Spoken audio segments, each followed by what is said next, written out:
아유, 냄새나. 이봐요, 아줌마. 이거 주워서 고기나 좀 사 드셔. 재혼한 아내 미라가 5만 원짜리 지폐 몇 장을 바닥에 뿌렸습니다. 폐지를 줍던 여자는 고개를 들어 그들을 바라보았습니다.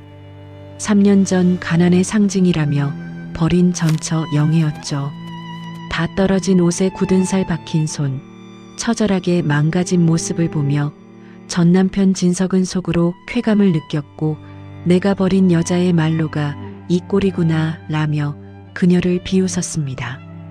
그런데 잠시 뒤 진석은 믿을 수 없는 광경을 목격하고 그 자리에서 얼어붙었습니다. 그리곤 그제야 깨달았죠. 자신이 얼마나 오만했는지, 얼마나 어리석었는지를요. 오늘 이야기 시작 전에 구독과 좋아요로 마음을 나눠주세요. 여러분의 하루가 늘 평안하고 따뜻하길 바랍니다. 이제 오늘의 사연 시작합니다. 강남의 밤하늘 아래 37층 펜트하우스의 통유리 창이 서울의 야경을 품고 있었습니다. 수천 개의 불빛이 마치 진석의 발밑에 깔린 보석처럼 반짝였죠. 그는 오늘 53번째 생일을 맞이한 남자였습니다. 화강암 대리석 바닥 위로 이탈리아 수제 구두 굽이 경쾌하게 울렸고 손목에 찬 스위스제 시계는 햇빛 한 줌 들지 않는 실내에서도 유난히 빛을 뿜어냈습니다. 150평 거실 한가운데 놓인 원목 테이블 위에는 프랑스산 와인 12병이 가지런히 놓여 있었습니다. 한 병에 3천만 원을 호가하는 진석이 평생 모은 재력의 상징과도 같은 것들이었죠. 그는 와인 오프너를 손에 쥐고 능숙하게 코르크를 뽑아냈습니다. 탁 하는 소리와 함께 진한 포도 향이 공기 중에 번졌습니다. 여러분, 오늘 이 자리에 와주셔서 감사합니다. 진석은 와인잔을 높이 들며 모인 사람들을 둘러보았습니다.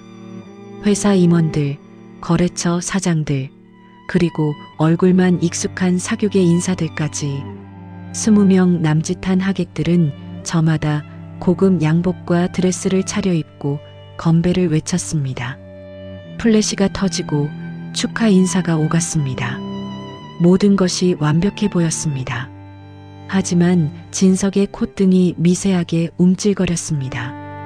그의 후각이 이 화려한 공간 어디에서도 난리 없는 냄새를 포착한 것이었죠.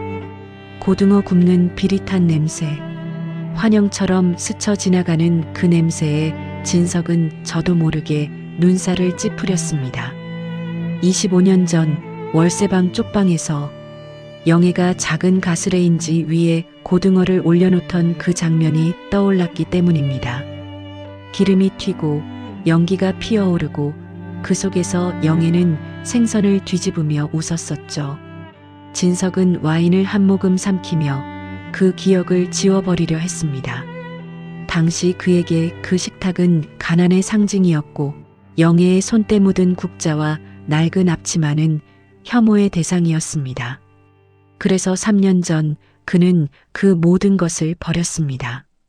아내를, 기억을, 그리고 자신의 과거 전부를요. 상무님 축하드립니다. 늙은 박 기사가 조심스럽게 다가왔습니다. 60을 훌쩍 넘긴 그는 20년 넘게 진석의 차를 몰아온 사람이었습니다. 은퇴를 석 달 앞둔 그의 눈가에는 깊은 주름이 패여 있었고 허리는 예전보다 더 굽어 있었습니다. 박 기사는 작은 종이봉투 하나를 내밀었습니다. 별거 아닙니다만 예전에 사모님께서 상무님 생신 때마다 꼭 챙기시던 거라. 생신 미역국엔 이 집 기름이 아니면 고소한 맛이 안 난다고 그 바쁜 와중에도 줄을 서서 받아오시던 그 집 참기름입니다. 봉투 안에는 신문지 사이로 노란 참기름 한 병이 들어 있었습니다. 전통시장에서나 구할 수 있는 손으로 짠 참기름이었죠. 진석의 표정이 순간 굳어졌습니다. 이게 뭡니까, 박 기사? 아, 죄송합니다. 제가 쓸데없는 짓을... 아니, 됐어요. 가져가세요. 진석은 손등으로 봉투를 밀어냈습니다. 박 기사의 얼굴에 실망의 빛이 스쳤지만 그는 묵묵히 봉투를 주머니에 넣었습니다. 그리고 돌아서려다 멈칫하더니 낮은 목소리로 말을 이었습니다. 상무님, 예전에 사모님이랑 단칸방 사실 때 그 고등어 한 토막 나누어 드시던 거 기억나십니까? 그때가 참 따뜻했는데. 진석의 관자놀이에 핏줄이 불끈 솟았습니다. 와인잔을 쥔 손에 힘이 들어갔고 입술은 실끈처럼 가늘게 떨렸습니다. 그 지긋지긋한 간한 얘기 좀 그만해요. 진석의 고함이 거실 전체에 울려 퍼졌습니다. 웅성거리던 하객들의 대화가 일제히 멈추었고 모든 시선이 그에게로 쏠렸습니다. 박 기사는 깊이 허리를 숙이며 뒷걸음질 쳤습니다. 진석은 타오르는 분노를 억누르며 억지로 미소를 지었습니다. 아무것도 아닙니다. 와인 드세요, 여러분. 어색한 웃음소리가 다시 퍼지기 시작했지만 진석의 심장은 여전히 거칠게 뛰고 있었습니다. 왜 하필 오늘, 왜 하필 이 자리에서 그 냄새가, 그 기억이 떠오르는 것일까요? 그는 자신의 성공이 완벽하다고 믿고 싶었습니다. 과거는 지워졌고 미래는 밝으며 현재는 화려하다고요. 그때 안방에서 미라가 나타났습니다. 모델 출신답게 팔등신에 가까운 몸매를 드러낸 그녀는 프랑스 디자이너의 최신 드레스를 걸치고 있었습니다. 목에는 3억 원짜리 다이아몬드 목걸이가 빛났고 손목에는 한정판 시계가 빛나고 있었죠. 그녀는 진석의 팔을 감싸 안으며 달콤한 목소리로 속삭였습니다. 오빠, 뭐 때문에 화났어? 저 늙은 기사 아저씨가 또 쓸데없는 소리 했어? 아니야, 별거 아니야. 진석은 미라의 허리를 끌어안으며 입가에 미소를 띄웠습니다. 하지만 그의 눈동자는 웃지 않았습니다. 깊은 곳에서 불안이 꿈틀거리고 있었기 때문이죠. 미라의 핸드백 안쪽 주머니에서 살짝 비어져 나온 것이 보였습니다. 진석의 회사 인감이었습니다. 그는 보았지만 보지 못한 척했습니다. 미라를 믿고 싶었기 때문입니다. 아니, 믿어야만 했기 때문입니다. 파티는 자정을 넘겨서야 끝이 났습니다. 하객들이 모두 돌아가고 거실에는 빈 와인 병들과 음식 찌꺼기만 남았습니다. 진석은 통유리창 앞에 홀로 서서 서울의 야경을 내려다보았습니다. 발밑의 불빛들은 여전히 찬란했지만 그의 가슴 한구석에는 설명할 수 없는 공허함이 자리 잡고 있었습니다. 문득 그의 손이 양복 안주머니로 향했습니다. 거기에는 오래된 종이 한 장이 접혀 있었습니다. 3년 전 이혼 서류를 정리하다 발견한 영애가 남긴 쪽지였죠. 왜 버리지 못하고 간직하고 있는지 진석 자신도 알 수 없었습니다. 그는 쪽지를 꺼내지 않았습니다. 다만 손끝으로 그 존재를 확인한 뒤 다시 손을 거두었습니다. 창밖으로 새벽빛이 스며들기 시작했습니다. 진석은 화려한 펜트하우스의 주인이었지만 그 순간만큼은 세상에서 가장 외로운 사람처럼 보였습니다. 그는 아직 몰랐습니다. 자신이 쌓아 올린 이 성체가 얼마나 허술한 기둥 위에 서 있는지를요. 그리고 자신이 버렸던 것들이 사실은 얼마나 소중했는지를요. 고등어 냄새는 사라지지 않았습니다. 환영처럼 코끝을 맴돌며 진석의 화려한 생일 파티가 끝난 뒤에도 오랫동안 그를 따라다녔습니다. 생일 파티가 끝난 다음 날 오후 진석은 회사 사무실에서 서류 더미와 씨름하고 있었습니다. 32층 상무실 창밖으로는 한강이 유유히 흐르고 있었고 책상 위에는 결제를 기다리는 건설 자재 대금 명세서가 수북이 쌓여 있었습니다. 진석은 볼펜을 돌리며 숫자들을 훑어보았지만 머릿속에는 온통 다른 생각이 맴돌았습니다. 어젯밤 박 기사가 했던 말이 자꾸만 귓가에 맴돌았기 때문이죠. 단칸방, 고등어 한 토막, 따뜻했던 시절. 진석은 고개를 세차게 저었습니다. 그런 시절은 없었다고, 오직 비참한 가난만 있었다고 스스로에게 되뇌었습니다. 그때 상무실 문이 벌컥 열리며 박 기사가 들어왔습니다. 평소와 달리 노크도 없이 들어온 그의 얼굴에는 복잡한 감정이 서려 있었습니다. 진석은 눈살을 찌푸리며 볼펜을 내려놓았습니다. 박 기사, 무슨 일이에요? 노크는요?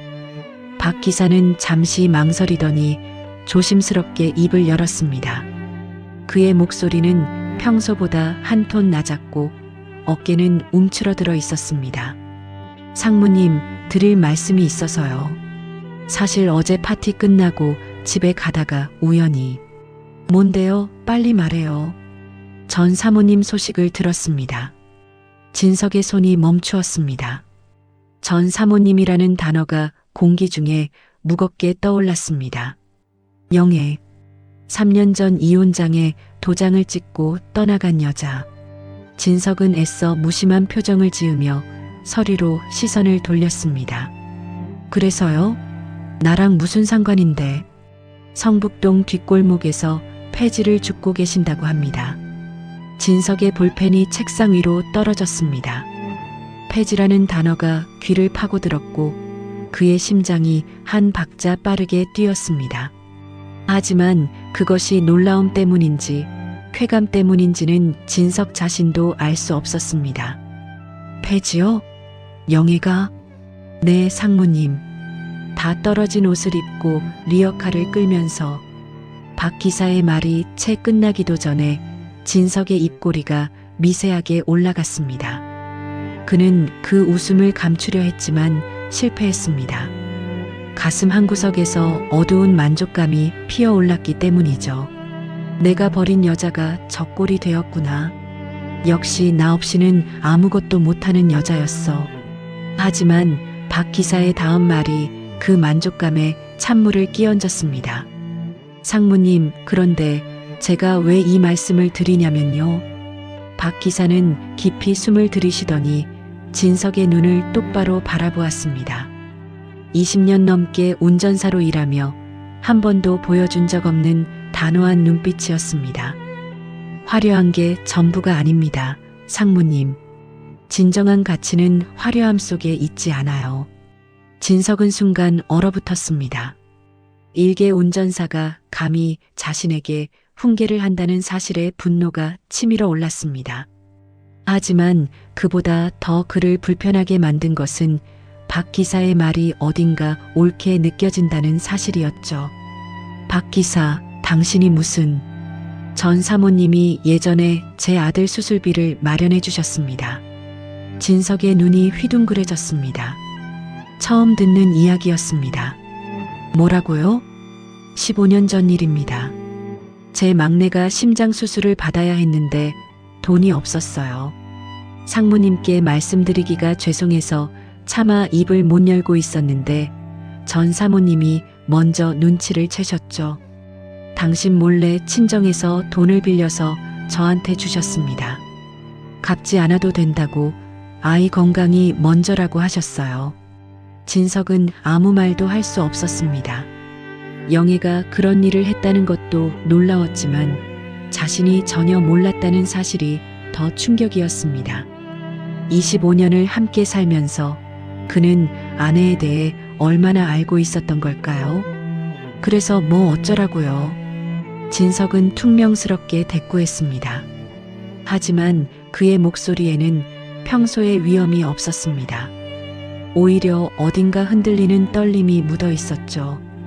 아무것도 아닙니다, 상무님. 그냥 알아두시라고요. 박 기사는 허리를 숙여 인사한 뒤 조용히 사무실을 나갔습니다. 문이 닫히고 진석은 홀로 남겨졌습니다. 그는 한동안 창밖을 바라보았습니다. 한강 위로 유람선이 천천히 지나가고 있었고 강변도로에는 자동차들이 바쁘게 오갔습니다. 화려한 풍경이었지만 진석의 눈에는 아무것도 들어오지 않았습니다.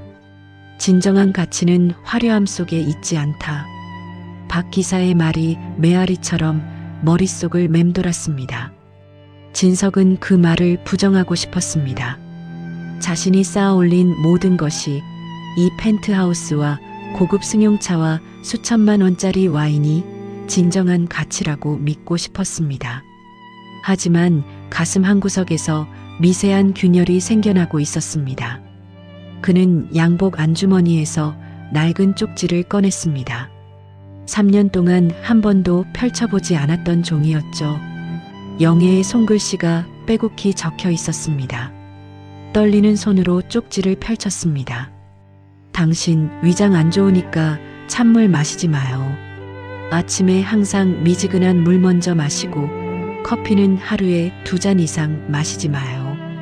야근할 때 라면 먹지 말고 내가 싸준 도시락 꼭 챙겨 먹어요. 진석의 손이 떨렸습니다. 이혼 직전까지도 영애는 자신의 건강을 걱정하고 있었던 겁니다. 그런데 자신은 뭘 했습니까? 비린내 난다고, 촌스럽다고, 가난한 시절이 떠오른다고 그녀를 버렸습니다. 진석은 쪽지를 다시 접어 주머니에 넣었습니다. 그리고 깊은 한숨을 내쉬었습니다. 하지만 그 감정은 오래가지 않았습니다. 곧 그의 얼굴에 차가운 표정이 돌아왔습니다. 감상에 젖을 시간이 없었습니다. 결제해야 할 서류가 산더미였고 미라에게 사줄 신상 가방 대금도 이번 주 안에 처리해야 했습니다. 진석은 서류 더미를 향해 손을 뻗었습니다. 하지만 볼펜을 쥔 손에 힘이 들어가지 않았습니다. 박 기사의 말이, 영애의 쪽지가, 그리고 어젯밤 환영처럼 맡았던 고등어 냄새가 계속해서 그를 괴롭혔습니다. 창밖으로 해가 기울기 시작했습니다. 한강 위로 붉은 노을이 번지고 있었습니다. 진석은 그 풍경을 바라보며 생각했습니다. 폐지를 줍는 영애의 모습이 어떨지, 리어카를 끄는 그녀의 등이 얼마나 초라해 보일지, 상상만으로도 어두운 쾌감이 밀려왔습니다. 하지만 그 쾌감 뒤에는 알 수 없는 불안이 도사리고 있었습니다. 마치 썩어가는 기둥 위에 세워진 화려한 성처럼 무언가가 무너지기 직전의 긴장감이 그를 조여오고 있었습니다. 진석은 아직 그것이 무엇인지 알지 못했습니다. 아니, 알고 싶지 않았습니다. 박 기사와의 대화가 있은 지 사흘이 지났습니다. 진석은 여느 때처럼 바쁜 일상을 보내고 있었지만 머릿속 한구석에는 영애의 이야기가 잊히지 않고 남아 있었습니다. 폐지를 줍는 전처의 모습이 자꾸만 떠올랐고 그때마다 진석은 묘한 감정에 휩싸였습니다. 그날 저녁 진석은 펜트하우스로 돌아왔습니다. 현관문을 열자마자 익숙한 향수 냄새가 코끝을 찔렀습니다. 미라가 즐겨 뿌리는 프랑스산 향수였죠. 한 병에 200만 원을 호가하는 것이었습니다. 거실 소파에는 쇼핑백들이 산더미처럼 쌓여 있었고 미라는 그 사이에 앉아 새로 산 구두를 신어보고 있었습니다. 오빠 왔어? 오늘 백화점에서 신상이 나왔길래 몇 개 샀어. 미라는 눈도 마주치지 않은 채 말했습니다. 진석은 쇼핑백 더미를 훑어보았습니다. 이탈리아 명품 브랜드, 프랑스 디자이너 레이블, 스위스 시계 매장 로고가 찍힌 봉투들이 뒤섞여 있었습니다. 대충 계산해도 5천만 원은 넘어 보였습니다. 미라 씨, 이번 달에만 벌써 3번째야. 그래서 오빠가 벌어서 오빠 와이프한테 쓰는 건데 뭐가 문제야? 미라는 여전히 구두에만 시선을 고정한 채 대꾸했습니다. 그녀의 목소리에는 당연하다는 듯한 뉘앙스가 담겨 있었습니다. 진석은 한숨을 삼키며 넥타이를 풀었습니다. 미라와 다투고 싶지 않았습니다. 아니, 다툴 기력조차 없었습니다. 진석은 서재로 들어가 문을 닫았습니다. 책상 위에는 이번 달 카드 명세서가 놓여 있었습니다. 숫자를 확인하는 순간 그의 얼굴이 굳어졌습니다. 사용 금액이 1억 3천만 원을 넘기고 있었습니다. 대부분이 미라의 쇼핑 내역이었죠. 명품 매장, 고급 레스토랑, 해외 직구 사이트까지. 진석은 명세서를 내려놓고 이마를 짚었습니다. 회사에서 받는 연봉만으로는 이 지출을 감당할 수 없었습니다. 그래서 그는 몇 달 전부터 건설자재 대금을 부풀려 그 차액을 빼돌리고 있었습니다. 거래처 사장들에게 뒷돈을 받고 허위 영수증을 만들어 경비 처리를 했습니다. 모두 미라의 사치를 뒷바라지하기 위해서였죠. 처음에는 작은 금액이었습니다. 1,000만 원, 2천만 원 정도는 큰 문제가 아니라고 생각했습니다. 하지만 미라의 욕심은 끝이 없었고 진석은 점점 더 깊은 수렁에 빠져들고 있었습니다. 이제는 빼돌린 금액이 수억 원에 달했습니다. 발각되면 끝이었습니다. 해고는 물론이고 형사처벌까지 받을 수 있었죠. 진석은 서랍을 열어 위스키 병을 꺼냈습니다. 유리잔에 황금빛 액체를 따르며 창밖을 바라보았습니다. 서울의 야경은 여전히 화려했지만 그의 마음은 점점 어두워지고 있었습니다. 그때 서재 문이 열리며 미라가 들어왔습니다. 손에는 휴대폰이 들려 있었고 얼굴에는 장난기 어린 미소가 번져 있었습니다. 오빠, 재미있는 얘기 들었어. 뭔데? 오빠 전 와이프 있잖아. 그 아줌마가 지금 폐지 죽고 다닌대. 진석의 손이 멈추었습니다. 박 기사에게 들었던 이야기였지만 미라의 입에서 나오니 느낌이 달랐습니다. 그걸 어떻게 알았어? 아까 미용실에서 들었어. 성북동 쪽에 사는 손님이 있는데 그 동네에서 허름한 옷 입고 리어카 끄는 아줌마를 봤대. 근데 그게 오빠 전 와이프래. 미라는 킥킥거리며 웃었습니다. 마치 재미있는 가십거리를 발견한 것처럼요. 진석은 위스키를 한 모금 삼키며 아무렇지 않은 척했습니다. 하지만 가슴 한구석이 묘하게 뒤틀리는 것을 느꼈습니다. 그래서 오빠, 우리 한번 가보자. 뭘? 그 아줌마 구경하러. 얼마나 꼴이 말이 아닌지 직접 보고 싶어? 미라의 눈이 반짝거렸습니다. 그 눈빛에는 악의와 호기심이 뒤섞여 있었습니다. 진석은 잠시 망설였습니다. 하지만 내심 그도 궁금했습니다. 자신이 버린 여자가 얼마나 비참해졌는지 확인하고 싶었습니다. 가서 뭐하게? 그냥 구경만 하는 거지. 아, 그리고 내가 안 쓰는 가방 하나 가져가서 던져줄까? 불쌍하니까 자선 좀 베풀어주는 거야. 미라는 농담처럼 말했지만 그 말에는 독이 서려 있었습니다. 진석은 미라의 제안에 거부감을 느꼈지만 동시에 어두운 유혹도 느꼈습니다.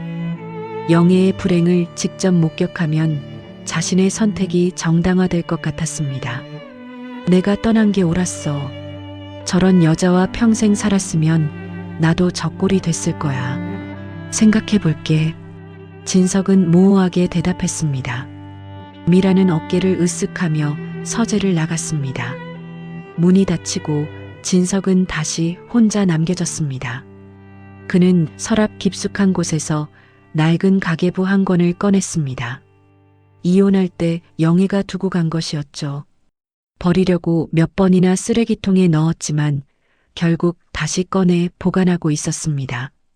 진석 자신도 왜 그러는지 알 수 없었습니다. 가계부를 펼치자 영애의 손글씨가 빼곡히 적혀 있었습니다. 25년 동안의 수입과 지출이 한 푼도 빠짐없이 기록되어 있었죠. 쌀값, 반찬값, 아이들 학원비, 진석의 양복 구입비까지 모든 돈의 흐름이 정확하게 정리되어 있었습니다. 마지막 페이지에는 작은 메모가 적혀 있었습니다. 우리 가족 식당이라는 제목 아래 영애가 그린 작은 가게 그림이 있었습니다. 테이블 4개짜리 작은 식당이었죠. 메뉴판에는 고등어 정식, 된장찌개, 김치볶음밥 같은 소박한 음식들이 적혀 있었습니다. 진석의 눈가가 미세하게 떨렸습니다. 영애는 언젠가 둘이 함께 작은 식당을 차리는 꿈을 꾸고 있었던 겁니다. 하지만 진석은 그 꿈을 들어본 적이 없었습니다. 아니, 들었지만 무시했던 것일 수도 있습니다. 진석은 가계부를 덮고 다시 서랍에 넣었습니다. 위스키를 마저 비우고 빈 잔을 내려놓았습니다. 창밖으로 달빛이 쏟아지고 있었습니다. 화려한 펜트하우스의 주인은 그 어느 때보다 지쳐 보였습니다. 그날 밤 진석은 오래 잠들지 못했습니다. 폐지를 줍는 영애의 모습이, 낡은 가계부의 손글씨가, 그리고 우리 가족 식당이라는 작은 꿈이 계속해서 머릿속을 맴돌았기 때문입니다. 그는 자신이 무엇을 버렸는지 아직 깨닫지 못하고 있었습니다. 하지만 균열은 이미 시작되었고 화려한 성체의 기둥은 서서히 썩어가고 있었습니다. 일주일이 흘렀습니다. 진석은 미라의 제안을 마음 한구석에 묻어두고 일상을 이어가고 있었습니다. 회사 일에 파묻혀 지내면 영의 생각도 폐지 줍는 전처의 모습도 잊을 수 있을 거라 여겼죠. 하지만 그의 바람과 달리 운명은 그를 가만두지 않았습니다. 그날은 금요일 오후였습니다. 진석은 거래처 미팅을 마치고 회사로 돌아가는 길이었습니다. 박 기사가 운전하는 검은색 세단이 강북 방면으로 달리고 있었죠. 진석은 뒷좌석에 앉아 휴대폰으로 주식 시세를 확인하고 있었습니다. 그때 차가 신호에 걸려 멈추었습니다. 성북동 입구의 사거리였습니다. 진석은 무심코 창밖을 바라보았습니다. 그리고 그 순간 그의 심장이 멎는 듯 했습니다. 횡단보도 건너편에 리어카를 끄는 여자가 서 있었습니다. 다해진 회색 점퍼에 낡은 운동화를 신고 등이 구부정하게 굽은 채 힘겹게 리어카 손잡이를 잡고 있었습니다. 리어카 위에는 폐지 뭉치가 산더미처럼 쌓여 있었고 여자의 얼굴에는 땀이 줄줄 흘러내리고 있었습니다. 영애였습니다. 진석은 숨을 삼켰습니다. 3년 만에 보는 전처의 모습은 상상 이상으로 초라했습니다. 한때 단정하게 빗어 넘기던 머리카락은 헝클어져 있었고 세월의 흔적이 깊게 패인 얼굴에는 생기가 없었습니다. 손등에는 굳은 살이 박혀 있었고 손톱 밑에는 때가 끼어 있었습니다. 진석의 입술이 미세하게 떨렸습니다. 놀라움과 충격, 그리고 어딘가에서 솟아오르는 묘한 감정이 뒤섞였습니다. 그것이 동정인지 죄책감인지 아니면 쾌감인지 진석 자신도 구분할 수 없었습니다. 상무님, 저기. 박 기사의 목소리가 들려왔습니다. 그도 영애를 발견한 모양이었습니다. 진석은 대답하지 않았습니다. 그저 창문 너머로 영애의 모습을 응시할 뿐이었죠. 신호가 바뀌고 영애가 횡단보도를 건너기 시작했습니다. 무거운 리어카를 끌며 한 발 한 발 내딛는 그녀의 걸음은 느리고 힘겨워 보였습니다. 주변 사람들은 그녀를 피해 빠르게 지나갔고 몇몇은 불쾌한 표정을 짓기도 했습니다. 영애는 그 시선들을 아랑곳하지 않고 묵묵히 걸었습니다. 진석의 손이 무의식 중에 차 문 손잡이로 향했습니다. 하지만 그는 문을 열지 않았습니다. 무슨 말을 해야 할지 몰랐기 때문입니다. 잘 지내냐고 물어볼 수도 없었고 미안하다고 말할 수도 없었습니다. 그래서 그는 그냥 지켜보기만 했습니다. 영애가 횡단보도를 다 건너 골목으로 사라질 때까지 진석은 창밖에서 눈을 떼지 못했습니다. 신호가 다시 바뀌고 차가 출발했지만 그의 머릿속에는 영애의 모습이 선명하게 각인되어 있었습니다. 박 기사. 네, 상무님. 저 여자가 매일 여기서 폐지를 줍는 거야? 그런 것 같습니다. 제가 들은 바로는 성북동 일대를 돌아다니신다고. 진석은 더 이상 묻지 않았습니다. 차 안에는 무거운 침묵이 흘렀습니다. 박 기사는 룸미러로 진석의 표정을 살폈지만 진석은 창밖만 바라보고 있었습니다. 그날 저녁 진석은 펜트하우스로 돌아오자마자 서재에 틀어박혔습니다. 위스키를 따르는 손이 미세하게 떨리고 있었습니다. 오후에 본 영애의 모습이 머리에서 떠나지 않았습니다. 땀에 젖은 얼굴, 굳은 살 박힌 손, 무거운 리어카를 끄는 구부정한 등 진석은 유리잔을 입에 대다 말고 내려놓았습니다. 가슴 한구석에서 무언가가 꿈틀거리고 있었습니다. 그것이 무엇인지 진석은 인정하고 싶지 않았습니다. 그때 서재 문이 열리며 미라가 들어왔습니다. 손에는 쇼핑백 2개가 들려 있었고 얼굴에는 들뜬 표정이 가득했습니다. 오빠, 나 오늘 또 좋은 거 샀어. 한정판이래. 진석은 대답하지 않았습니다. 미라는 그의 침묵을 눈치채지 못한 채 쇼핑백에서 가방을 꺼내 자랑하기 시작했습니다. 악어 가죽으로 만든 핸드백이었죠.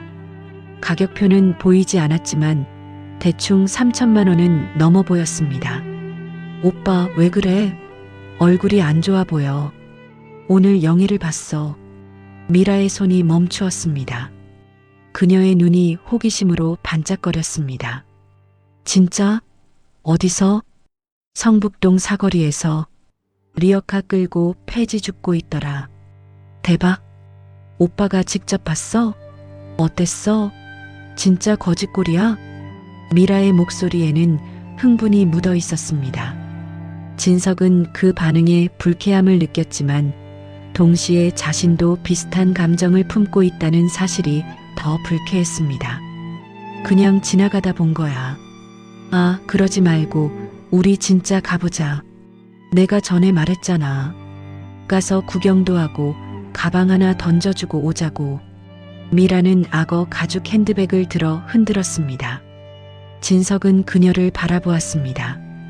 화려한 드레스, 반짝이는 보석, 그리고 남의 불행을 구경거리로 여기는 눈빛. 한때는 그 모든 것이 매력적으로 보였지만 지금은 어딘가 공허하게 느껴졌습니다. 생각해 볼게. 진석은 또다시 모호하게 대답했습니다. 하지만 이번에는 그 대답의 무게가 달랐습니다. 오후에 본 영애의 모습이 계속해서 눈앞에 아른거렸기 때문입니다. 미라가 서재를 나간 뒤 진석은 한동안 어둠 속에 앉아 있었습니다. 창밖으로 서울의 야경이 반짝이고 있었지만 그의 눈에는 아무것도 들어오지 않았습니다. 머릿속에는 오직 영애의 모습만 맴돌았습니다. 진석은 자신에게 물었습니다. 왜 이렇게 신경이 쓰이는 걸까? 이미 끝난 사이인데 왜 마음이 편하지 않은 걸까? 그 질문에 대한 답을 진석은 찾지 못했습니다. 아니, 찾고 싶지 않았는지도 모릅니다. 하지만 한 가지는 분명했습니다. 오늘 우연히 마주친 영애의 모습이 진석의 삶에 균열을 내기 시작했다는 것이었죠. 화려한 펜트하우스, 값비싼 와인, 명품으로 치장한 새 아내. 그 모든 것이 갑자기 허무하게 느껴지기 시작했습니다. 영애를 목격한 이후 진석의 마음은 좀처럼 안정을 찾지 못했습니다.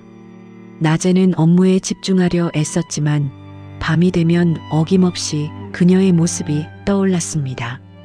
땀에 젖은 얼굴, 무거운 리어카를 끄는 구부정한 등, 그리고 주변 사람들의 시선을 아랑곳하지 않고 묵묵히 걷던 그 뒷모습이요.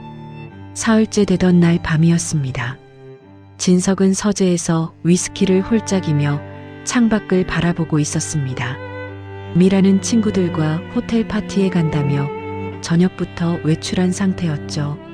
조용한 펜트하우스에 혼자 남겨진 진석은 생각에 잠겨 있었습니다. 가야 할까 말아야 할까? 미라의 제안이 머릿속을 맴돌았습니다. 영애를 찾아가서 그녀의 비참한 모습을 직접 확인하자는 그 말이요. 진석은 스스로에게 물었습니다. 왜 그렇게 하고 싶은 걸까? 답은 간단했습니다. 영애의 불행을 보면 자신의 선택이 옳았다는 확신을 얻을 수 있을 것 같았기 때문입니다. 하지만 동시에 다른 목소리도 들려왔습니다. 박 기사의 말이었죠. 진정한 가치는 화려함 속에 있지 않다. 그 말이 자꾸만 마음 한구석을 찔렀습니다. 진석은 위스키 잔을 내려놓고 소파에 깊이 몸을 묻었습니다. 천장을 바라보며 과거를 떠올렸습니다. 25년 전 월세 30만 원짜리 단칸방에서 신혼생활을 시작했을 때의 일이었죠. 그때 진석은 중소기업 말단 사원이었고 영애는 동네 식당에서 아르바이트를 하고 있었습니다. 돈은 없었지만 불행하지는 않았습니다. 영애가 새벽같이 일어나 싼 고등어를 구워주면 진석은 그것을 밥 위에 올려 먹으며 출근 준비를 했습니다. 겨울에는 작은 전기장판 하나를 둘이서 나눠 덮었고 여름에는 선풍기 앞에 얼음물을 받아놓고 더위를 식혔습니다. 지금 생각하면 비참한 시절이었습니다.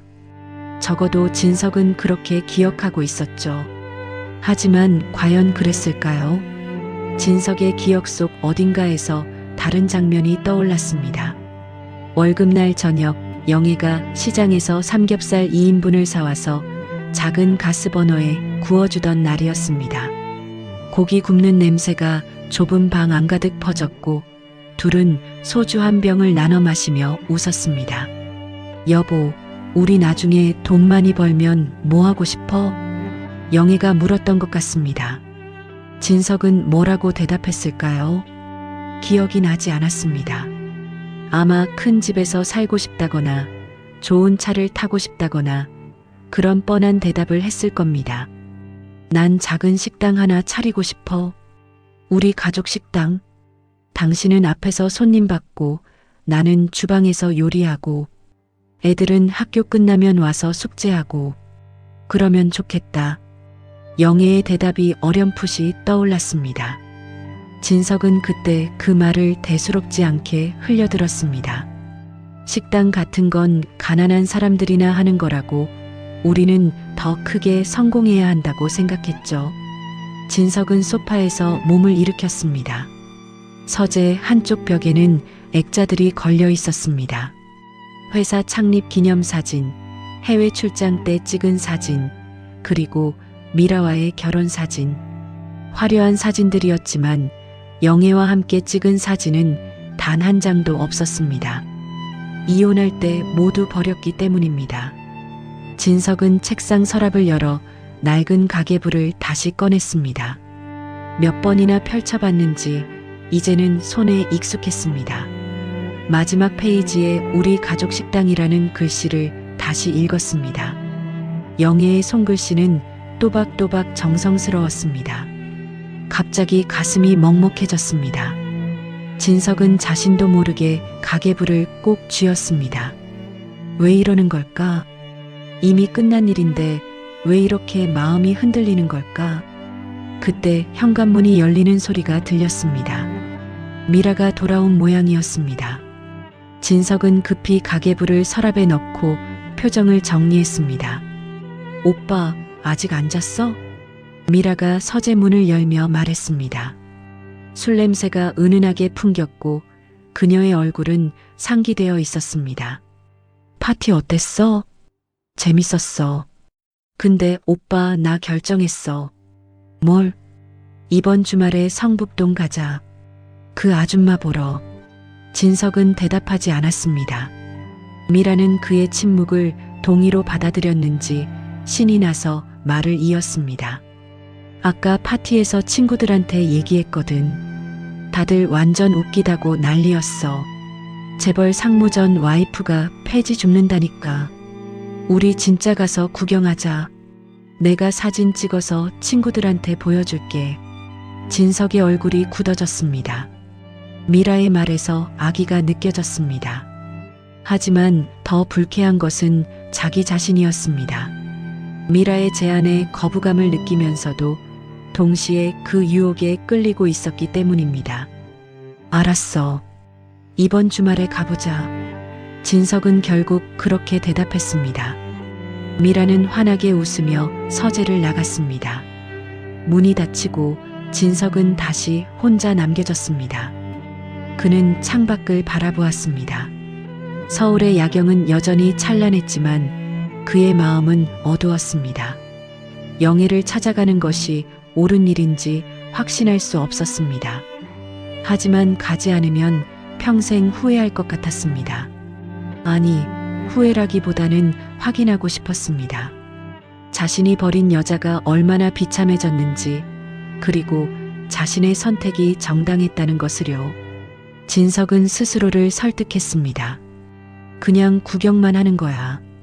멀리서 보고 돌아오면 돼. 그러면 마음이 편해질 거야. 하지만 그 설득은 공허했습니다. 가슴 깊은 곳에서 무언가가 잘못되었다고 속삭이고 있었기 때문입니다. 주말까지는 아직 며칠 남아 있었습니다. 진석은 그 시간 동안 자신의 결정을 몇 번이고 번복했습니다. 가야 할까 말아야 할까? 그 질문이 머릿속을 떠나지 않았습니다. 하지만 결국 토요일 아침 진석은 미라와 함께 검은색 세단에 몸을 실었습니다. 성북동을 향해서요. 하늘은 흐렸습니다. 먹구름이 낮게 깔려 있었고 금방이라도 비가 쏟아질 것 같은 날씨였습니다. 진석은 펜트하우스 주차장에서 검은색 세단에 올라탔습니다. 운전석에는 박 기사가, 조수석에는 미라가 앉았습니다. 미라는 아침부터 들뜬 표정을 감추지 못하고 있었습니다. 오빠, 빨리 가자. 완전 기대돼. 미라의 목소리에는 흥분이 묻어 있었습니다. 진석은 대답 없이 창밖을 바라보았습니다. 가슴 한구석에서 불안이 꿈틀거렸지만 이미 결심한 일이었습니다. 돌이킬 수 없었죠. 박 기사가 조심스럽게 차를 출발시켰습니다. 강남의 넓은 도로를 벗어나 북쪽으로 향하는 동안 차 안에는 묘한 긴장감이 흘렀습니다. 진석은 박 기사의 뒷모습을 바라보았습니다. 그의 어깨가 평소보다 뻣뻣하게 굳어 있었습니다. 30분쯤 달렸을까요? 차가 성북동에 접어들자 풍경이 확 바뀌었습니다. 고층 빌딩과 넓은 도로 대신 낡은 주택가와 좁은 골목이 나타났습니다. 담벼락에는 금이 가 있었고 전봇대에는 낡은 전선이 엉켜 있었습니다. 길가에는 재활용 분리수거함이 곳곳에 놓여 있었고 그 앞에서 노인들이 폐지를 정리하고 있었습니다.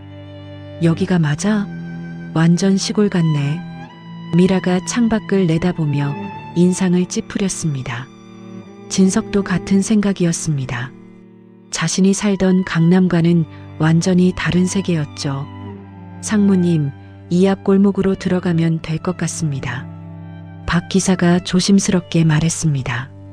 진석은 고개를 끄덕였습니다. 차는 좁은 골목으로 접어들었습니다. 양쪽으로 낡은 담벼락이 빽빽이 들어서 있었고 차 한 대가 겨우 지나갈 정도의 폭이었습니다. 사이드 미러가 담벼락에 닿을 듯 아슬아슬했습니다. 그때 앞쪽에서 리어카 하나가 나타났습니다.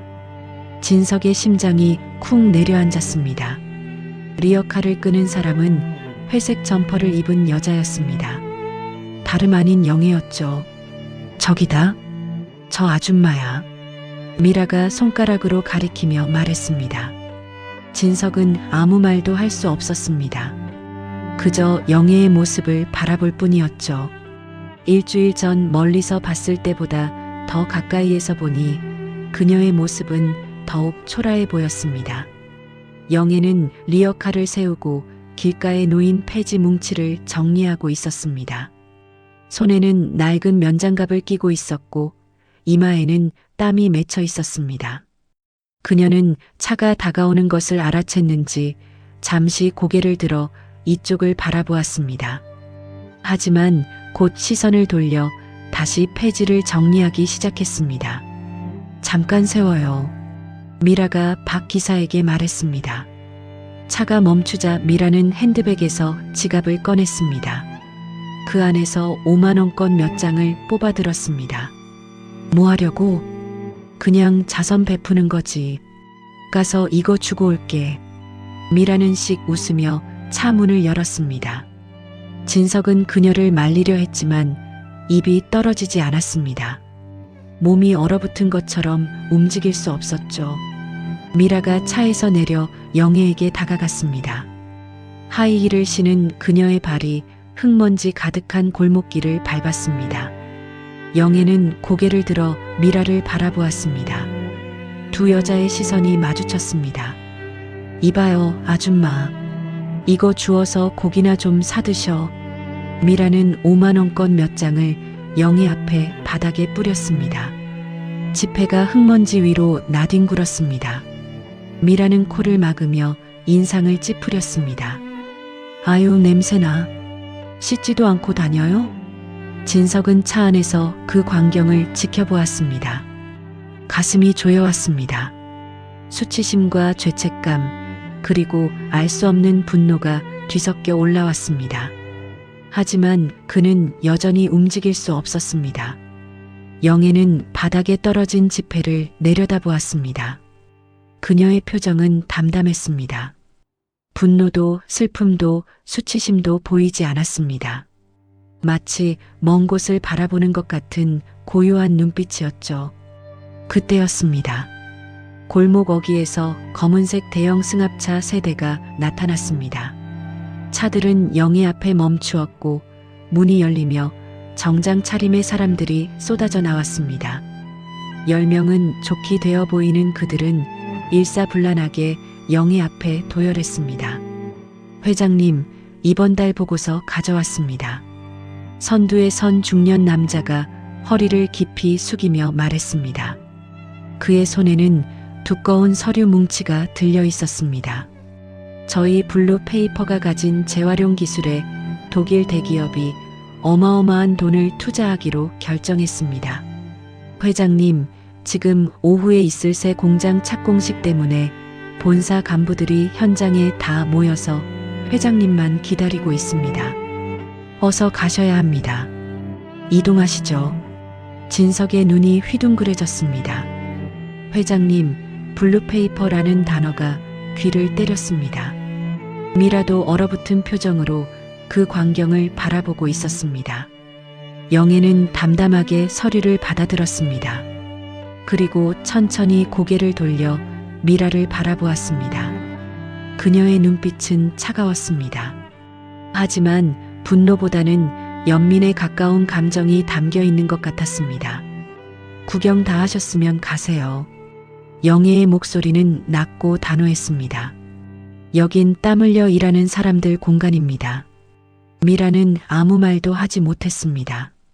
그녀의 얼굴이 창백하게 질려 있었습니다. 진석도 마찬가지였습니다.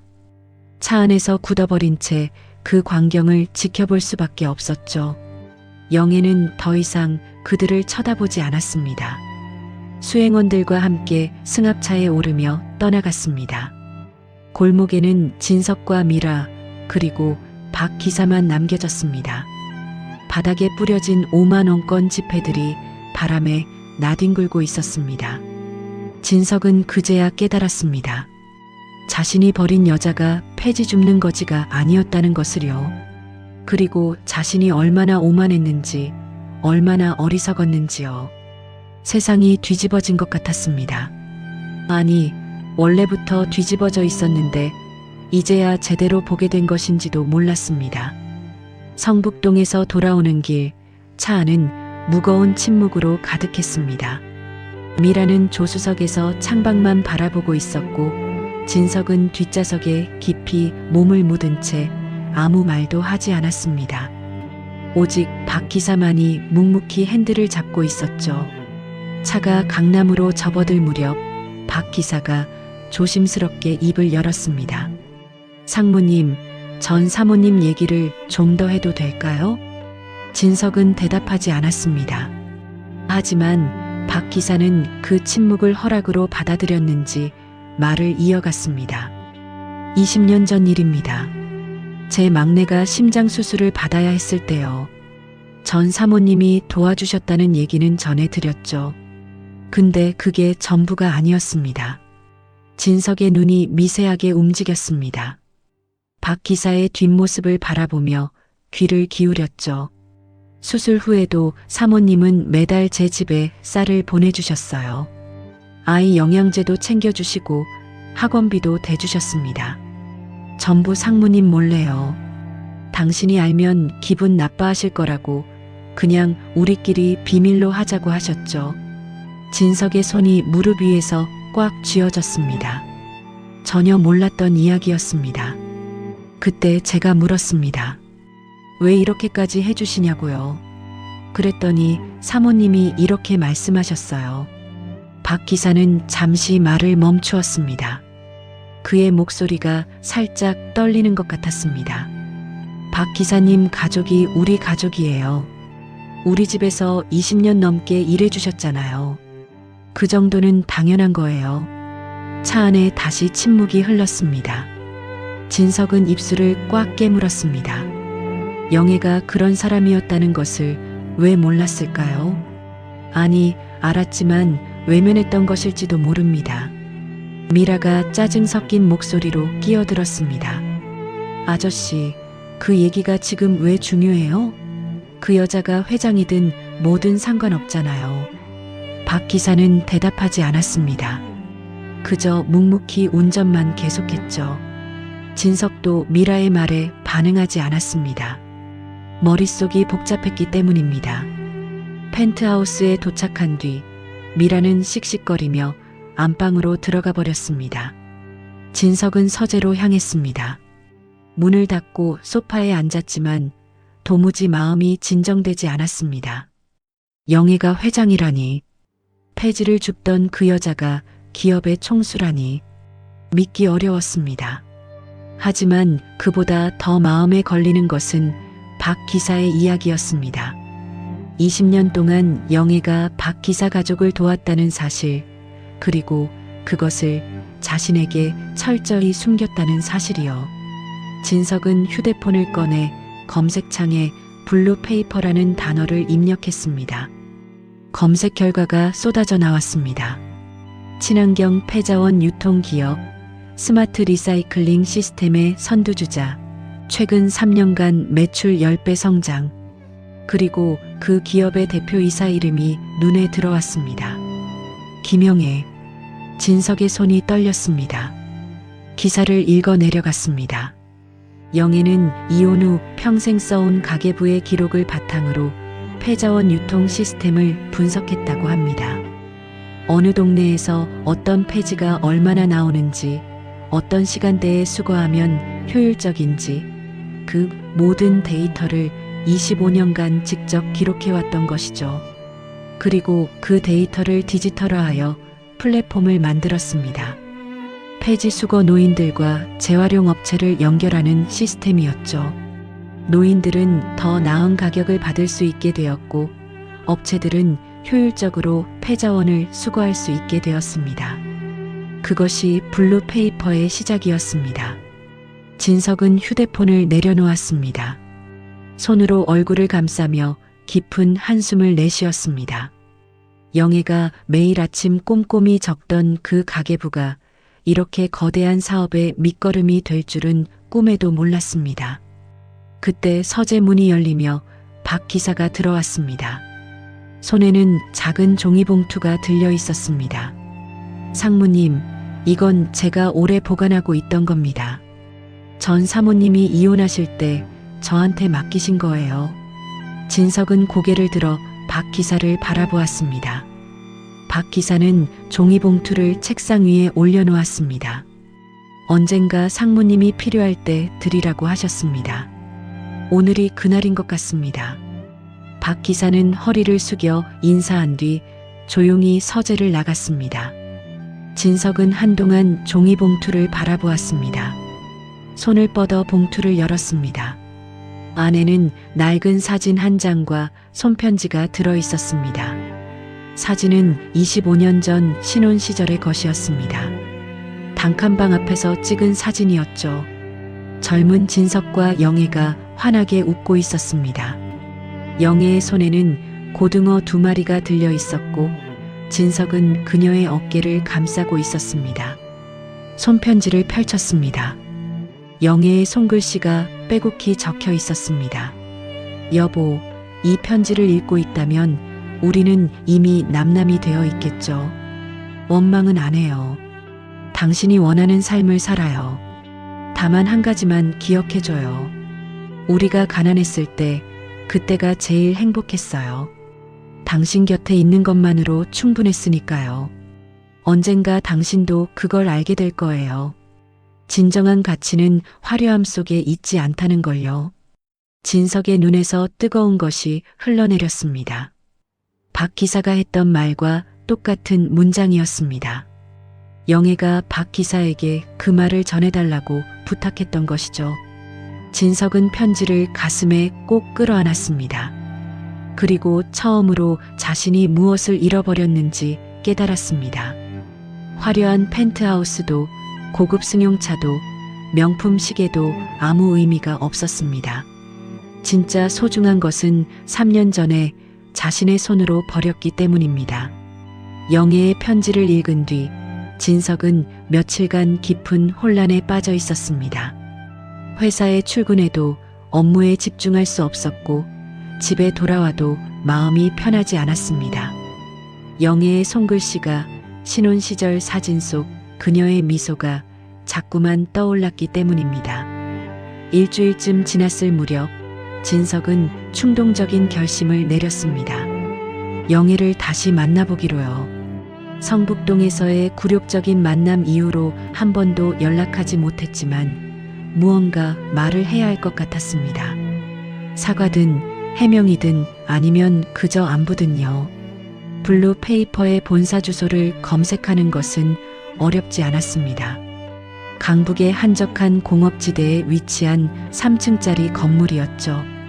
진석은 박 기사에게 행선지를 알리지 않고 혼자 택시를 탔습니다. 미라에게도 물론 말하지 않았습니다. 건물 앞에 도착했을 때 진석은 잠시 망설였습니다. 유리문 너머로 깔끔한 로비가 보였고 직원들이 분주하게 오가고 있었습니다. 예상했던 것보다 훨씬 체계적인 회사 같았습니다. 진석은 심호흡을 한 뒤 문을 밀고 들어갔습니다. 안내 데스크에 앉아있던 젊은 여직원이 고개를 들어 그를 바라보았습니다. 어떻게 오셨습니까? 김영애 회장님을 뵙고 싶은데요. 예약 없이는 면담이 어렵습니다. 어디에서 오셨나요? 진석은 순간 당황했습니다. 자신이 누구라고 밝혀야 할지 알 수 없었기 때문입니다. 전 남편이라고 말할 수도 없었고 그렇다고 거짓말을 하기도 싫었습니다. 그냥 개인적인 용무입니다. 여직원은 의심스러운 눈초리로 진석을 바라보았습니다. 그때 로비 한쪽에서 익숙한 목소리가 들려왔습니다. 괜찮아요. 제가 안내할게요.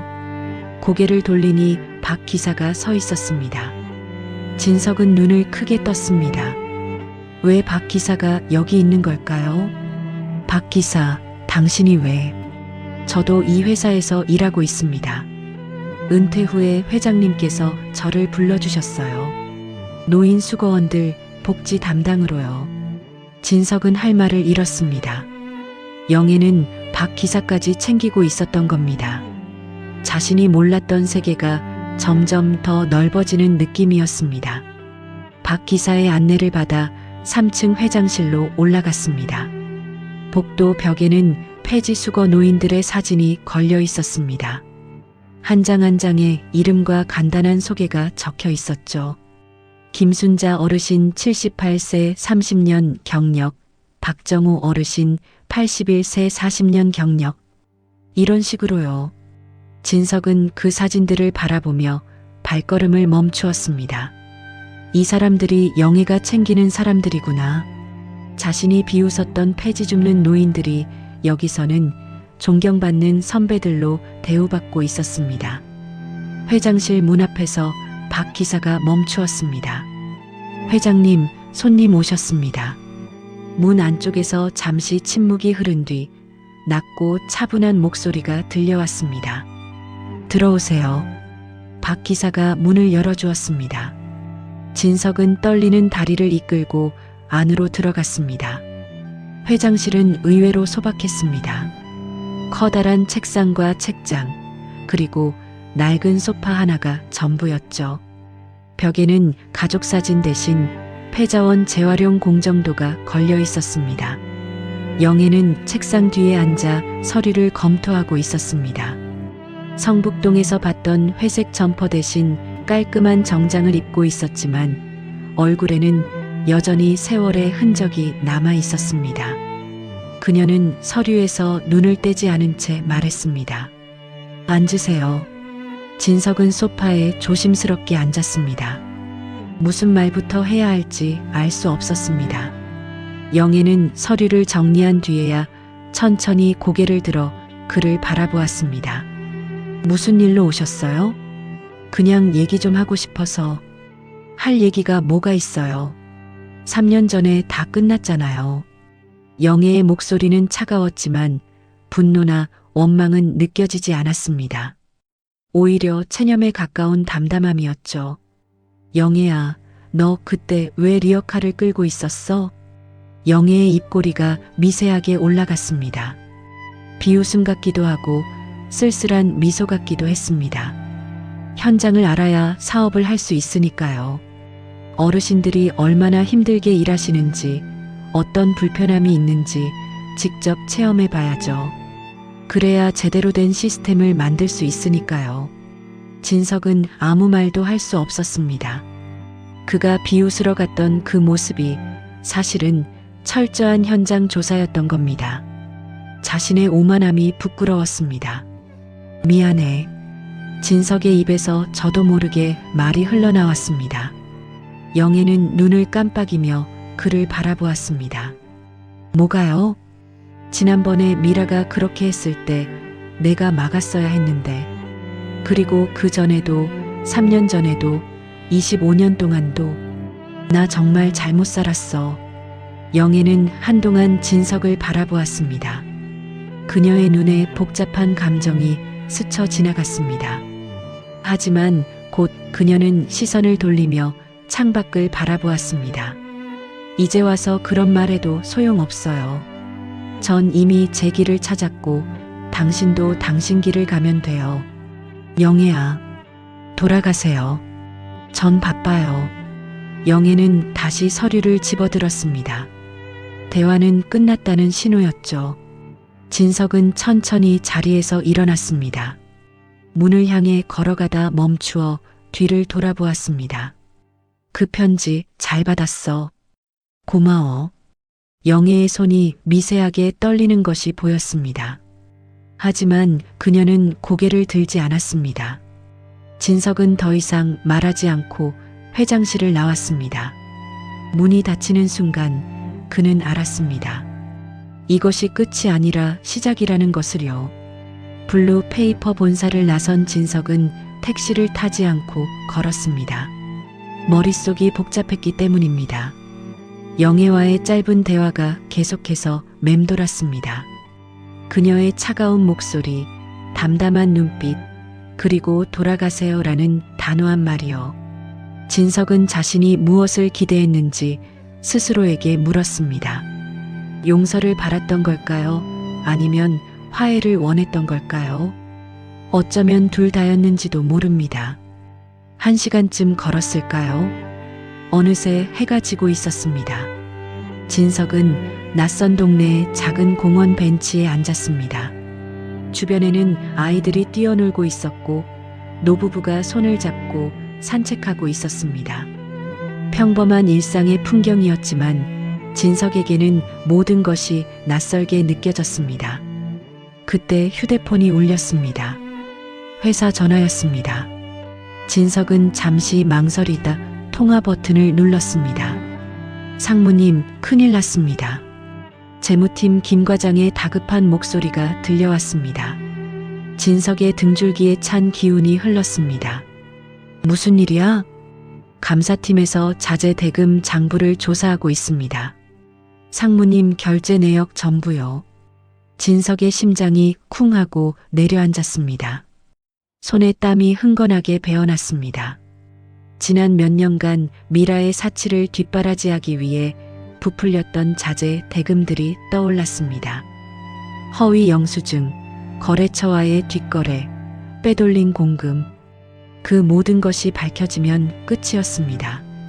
왜 갑자기 감사를 하는 거야? 모르겠습니다. 본사에서 지시가 내려왔다고만 들었습니다. 진석은 전화를 끊고 한동안 벤치에 앉아 있었습니다. 머릿속이 하얗게 변했습니다. 아무 생각도 나지 않았습니다. 오직 한 가지만 분명했죠. 자신이 쌓아올린 모든 것이 무너지기 직전이라는 것이요. 택시를 잡아타고 급히 회사로 향했습니다. 32층 상무실에 도착했을 때 이미 감사팀 직원 2명이 책상 앞에 서 있었습니다. 그들의 표정은 굳어 있었고 손에는 두꺼운 서류 뭉치가 들려 있었습니다. 김진석 상무님이시죠? 그렇습니다만 본사 지시로 자재 대금 관련 장부를 조사하고 있습니다. 협조 부탁드립니다. 진석은 침착하게 고개를 끄덕였습니다. 하지만 속으로는 불안이 파도처럼 밀려오고 있었죠. 감사팀 직원들은 책상 서랍을 열고 캐비닛을 뒤지고 컴퓨터 파일을 복사했습니다. 진석은 그 광경을 지켜보며 가슴이 조여오는 것을 느꼈습니다. 2시간쯤 지났을까요? 감사팀 직원 중 한 명이 서류 한 장을 들어보이며 물었습니다. 상무님, 이 건설 자재 대금 명세서 기억하십니까?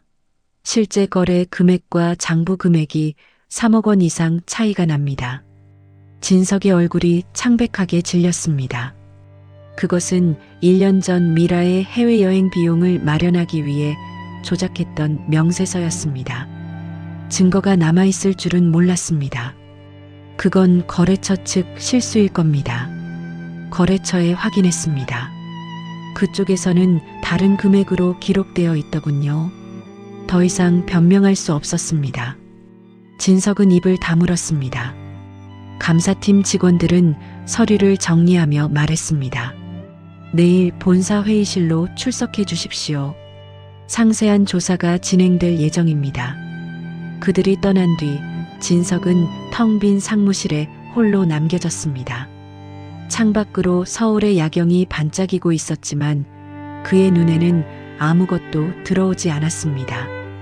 모든 것이 끝났다는 생각만 머릿속을 맴돌았습니다. 펜트하우스로 돌아왔을 때 집안은 어두웠습니다. 미라가 외출한 모양이었습니다. 진석은 불도 켜지 않고 소파에 주저앉았습니다. 그제야 몸에서 힘이 빠져나가는 것을 느꼈습니다. 휴대폰을 꺼내 미라에게 전화를 걸었습니다. 신호음이 계속되었지만 받지 않았습니다. 문자를 보냈지만 답이 없었습니다. 이상한 느낌이 들었습니다. 미라는 평소에 전화를 그렇게 오래 안 받는 사람이 아니었거든요. 진석은 자리에서 일어나 안방으로 향했습니다. 문을 열고 불을 켰습니다. 그리고 그 자리에서 얼어붙었습니다. 옷장이 텅 비어 있었습니다. 미라의 옷들, 가방들, 신발들이 모두 사라져 있었습니다. 화장대 위에 화장품도 서랍 안에 보석들도 없었습니다. 오직 진석의 물건만 남아 있었습니다. 진석은 급히 서재로 달려갔습니다. 금고를 열어보았습니다. 안에 보관해 두었던 현금 5천만 원이 사라져 있었습니다. 그리고 금고 바닥에는 종이 한 장이 놓여 있었습니다. 미라의 필체였죠. 오빠 미안해. 나 먼저 갈게. 잘 살아.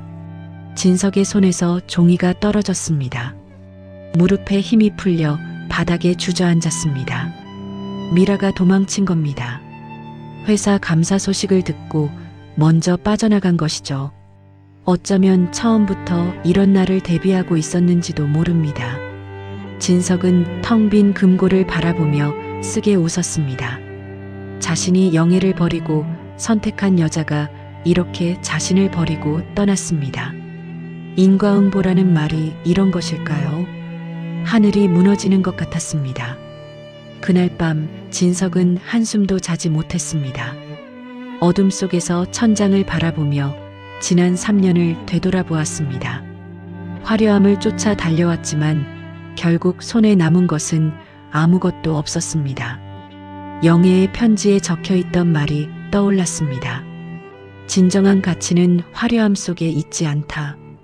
그 말이 이제야 뼈저리게 느껴졌습니다. 새벽녘이 되어서야 진석은 눈을 감았습니다. 하지만 그것은 잠이 아니었습니다. 그저 더 이상 현실을 마주할 힘이 없어서 눈을 감은 것뿐이었습니다. 내일이면 모든 것이 끝날 터였습니다. 회사도 명예도 재산도요. 진석은 그렇게 바닥을 향해 추락하고 있었습니다. 다음 날 아침 진석은 본사 회의실로 출석했습니다. 밤새 한숨도 자지 못한 얼굴은 헬쑥했고 눈 밑에는 짙은 그림자가 드리워져 있었습니다. 회의실에는 감사팀장을 비롯한 6명의 직원이 이미 자리를 잡고 있었습니다. 그들의 표정은 하나같이 굳어 있었죠.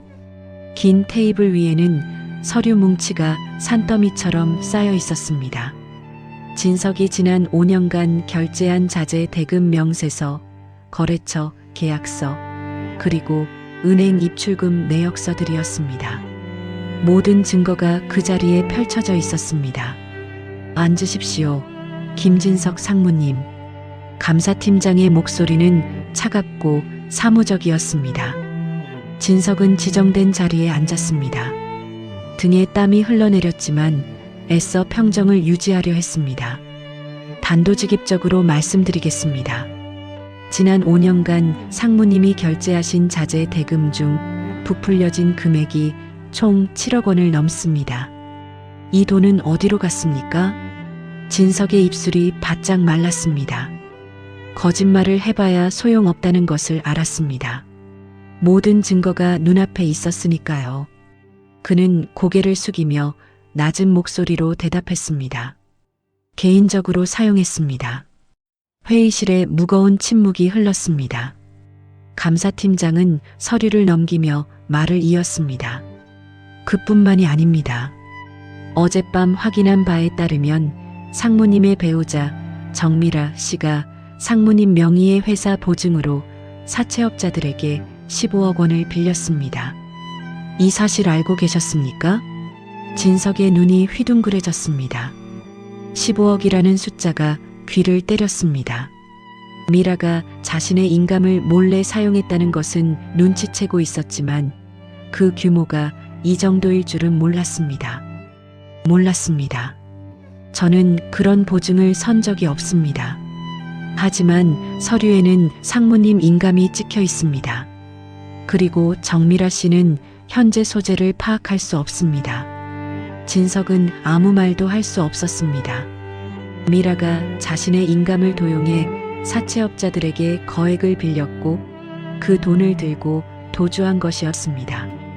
자신이 알지도 못하는 사이에 15억 원의 빚이 생겨버린 겁니다. 감사팀장은 서류를 덮으며 선언하듯 말했습니다.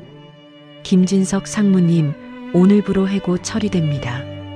공금 횡령 및 배임 혐의로 검찰에 고발될 예정이니 참고하십시오. 회의실을 나선 진석은 복도에서 한참을 서 있었습니다. 다리에 힘이 들어가지 않았습니다.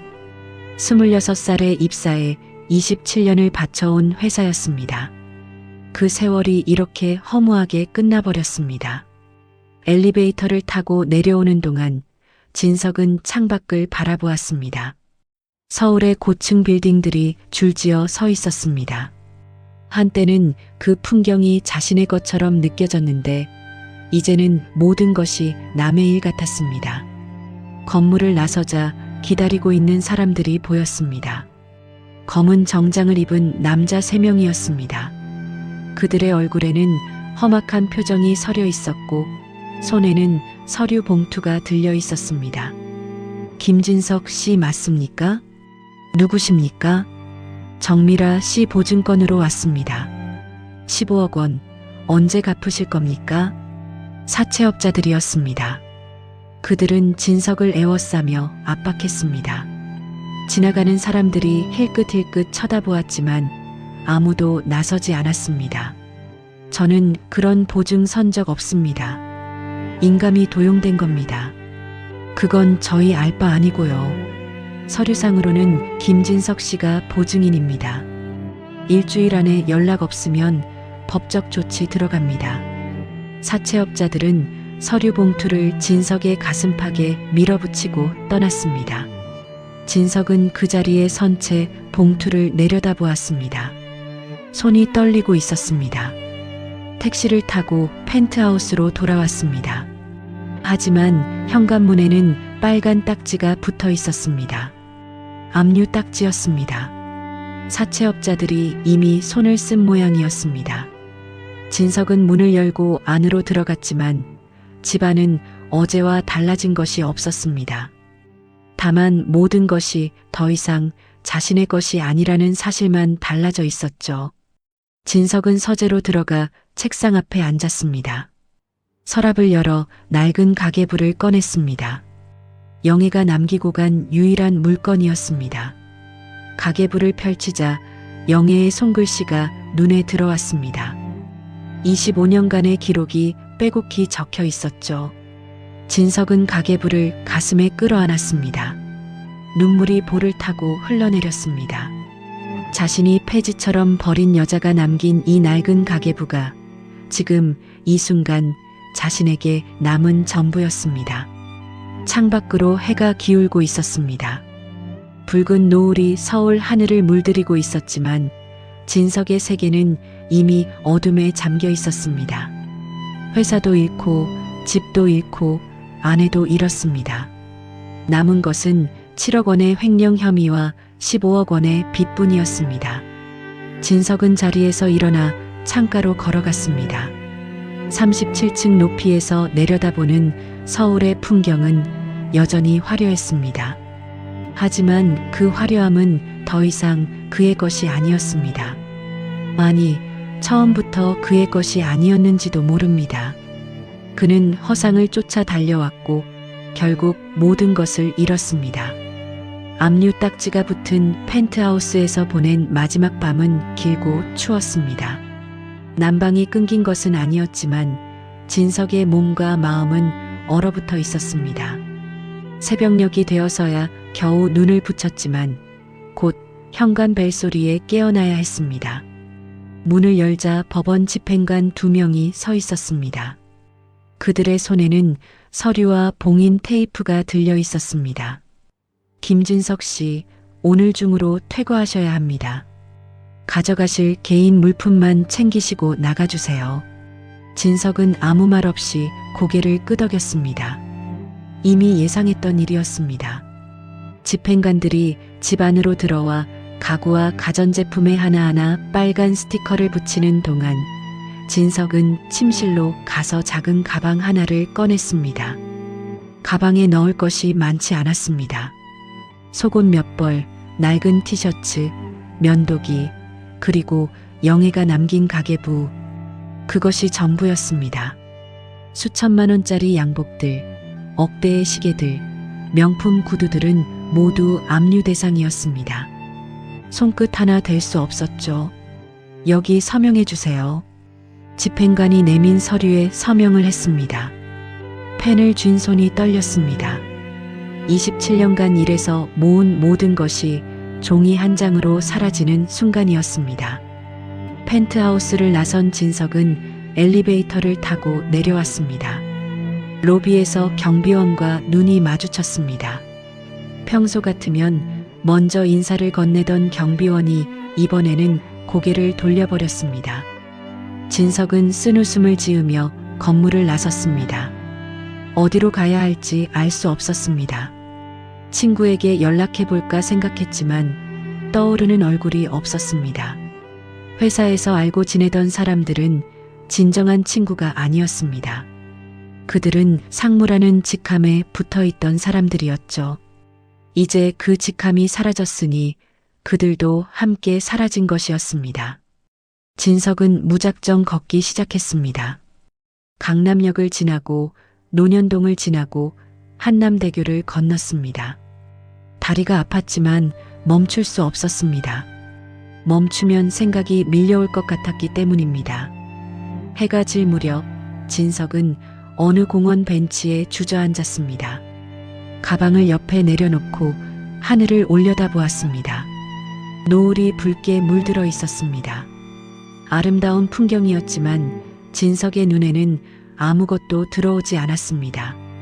주머니에서 지갑을 꺼냈습니다. 안에는 현금 3만 원과 신용카드 몇 장이 들어 있었습니다. 하지만 카드는 모두 정지된 상태였습니다. 3만 원이 진석에게 남은 전 재산이었습니다. 배가 고팠습니다. 아침부터 아무것도 먹지 못했기 때문입니다. 공원 근처 편의점에서 삼각김밥 2개를 사서 벤치에 앉아 먹었습니다. 차가운 밥알이 목구멍을 넘어갈 때 눈물이 흘러내렸습니다. 한때 캐비어와 트러플을 먹던 사람이 편의점 삼각김밥으로 끼니를 때우는 신세가 되었습니다. 밤이 깊어졌습니다. 기온이 떨어지자 몸이 떨리기 시작했습니다. 갈 곳이 없었습니다. 진석은 벤치에 누워 가방을 베개 삼아 눈을 감았습니다. 딱딱한 나무 벤치가 등을 눌렀고 차가운 바람이 옷 사이로 파고들었습니다. 그때 가방 속에서 무언가가 손에 잡혔습니다. 영애의 가계부였습니다. 진석은 가계부를 꺼내 가슴에 끌어안았습니다. 낡은 종이에서 희미한 향이 났습니다. 영애가 즐겨 쓰던 핸드크림 냄새 같았습니다. 진석은 가계부를 펼쳤습니다. 어둠 속에서 글씨가 잘 보이지 않았지만 손끝으로 글씨의 윤곽을 더듬었습니다. 25년간 영애가 한 푼 한 푼 아끼며 적어온 기록이었습니다. 쌀값 3만 원, 고등어 5천 원, 진석 양복 수선비 1만 원. 그런 소소한 지출들이 빼곡히 적혀 있었습니다. 마지막 페이지에는 우리 가족 식당이라는 글씨와 함께 작은 그림이 그려져 있었습니다. 테이블 4개짜리 작은 식당이었죠. 영애의 꿈이었습니다. 하지만 진석은 그 꿈을 외면했습니다. 더 큰 성공을 원했기 때문입니다. 그리고 지금 그 더 큰 성공을 쫓다가 모든 것을 잃었습니다. 회사도, 집도, 돈도, 명예도요. 남은 것은 공원 벤치와 삼각김밥 뿐이었습니다. 진석은 처절하게 울기 시작했습니다. 소리를 죽이려 했지만 소용없었습니다. 53년 인생에서 이렇게 울어본 적이 없었습니다. 눈물이 볼을 타고 흘러 가계부 위에 떨어졌습니다. 영애의 손글씨가 번져갔습니다. 미안해, 영애야. 내가 정말 잘못 살았어. 진석은 중얼거렸습니다. 아무도 듣는 사람이 없었지만 그 말을 하지 않고는 견딜 수가 없었습니다. 자신이 폐지처럼 버린 여자가 사실은 자신의 인생을 지탱하던 기둥이었다는 것을 이제야 깨달았습니다. 그 기둥을 제 손으로 뽑아버렸으니 성체가 무너지는 것은 당연한 일이었습니다. 새벽이 되어서야 울음이 멎었습니다. 진석은 텅 빈 눈으로 하늘을 바라보았습니다. 별들이 희미하게 빛나고 있었습니다. 내일이면 또 해가 뜨겠죠. 하지만 그 해가 자신에게 어떤 의미가 있을지 알 수 없었습니다. 진석은 가계부를 가슴에 품은 채 눈을 감았습니다. 이것이 바닥이었습니다. 더 이상 떨어질 곳이 없는 바닥이요. 공원 벤치에서 보낸 첫 번째 밤이 지나고 2번째 밤이 지나고 3번째 밤이 지났습니다. 진석은 노숙자가 되어 있었습니다. 낮에는 공원 화장실에서 세수를 하고 밤에는 벤치에 누워 잠을 청했습니다. 3만 원은 며칠 만에 바닥이 났고 이제는 쓰레기통에서 버려진 음식을 주워 먹는 신세가 되었습니다. 나흘째 되던 날 저녁 비가 내리기 시작했습니다. 처음에는 가랑비였지만 점점 굵어졌습니다. 진석은 공원 정자로 피했지만 바람이 불어 비가 옆으로 들이쳤습니다. 옷이 흠뻑 젖었고 몸이 떨리기 시작했습니다. 진석은 가방에서 가계부를 꺼냈습니다. 비에 젖지 않도록 품 안 깊숙이 넣었습니다. 이제 이것만이 그에게 남은 유일한 보물이었습니다. 정자 기둥에 등을 기대고 앉아 비를 바라보았습니다. 빗줄기 사이로 공원 가로등 불빛이 어른거렸습니다. 어딘가에서 웃음소리가 들려왔습니다. 우산을 쓴 연인이 손을 잡고 지나가고 있었습니다. 그들은 진석을 쳐다보지 않았습니다. 마치 그가 투명 인간인 것처럼요. 진석은 자신의 손을 내려다보았습니다. 한때 수천만 원짜리 시계를 차고 고급 만년필을 쥐던 손이었습니다. 지금은 때가 끼고 손톱 밑에 먼지가 쌓여 있었습니다. 손등에는 어느새 주름이 깊게 패여 있었죠. 문득 죽고 싶다는 생각이 스쳤습니다. 이렇게 사느니 차라리 끝내버리는 게 나을지도 모른다는 생각이요. 진석은 고개를 저으며 그 생각을 밀어냈습니다. 하지만 한번 떠오른 어둠은 쉽게 사라지지 않았습니다. 비가 그친 것은 새벽녘이었습니다. 진석은 젖은 옷을 입은 채 벤치에 누웠습니다. 몸이 너무 차가워서 잠이 오지 않았습니다. 그저 눈을 감고 있을 뿐이었죠. 그때 품 안의 가계부가 생각났습니다. 진석은 가계부를 꺼내 가로등 불빛 아래서 펼쳤습니다. 비에 젖지 않도록 잘 보관했지만 가장자리가 약간 눅눅해져 있었습니다. 마지막 페이지를 넘겼습니다. 우리 가족 식당이라는 글씨 아래 영애가 그린 작은 그림이 있었습니다. 테이블 4개, 작은 주방, 그리고 창문 옆에 화분 하나. 소박하지만 따뜻해 보이는 공간이었습니다. 그 아래에는 영애의 메모가 적혀 있었습니다. 진석은 그동안 이 부분을 읽지 않았습니다. 아니, 읽을 용기가 없었던 것일지도 모릅니다. 남편이 좋아하는 고등어 정식을 메인 메뉴로 하고 싶다. 아침에 시장에서 싱싱한 고등어를 사와서 직접 구워주고 싶다. 손님들이 우리 식당에서 따뜻한 밥 한 끼 먹고 힘을 얻어갔으면 좋겠다. 언젠가 진석 씨가 은퇴하면 둘이서 같이 운영하자고 말해야지. 진석의 눈에서 뜨거운 것이 흘러내렸습니다. 영애는 자신을 위한 꿈을 꾸고 있었던 겁니다.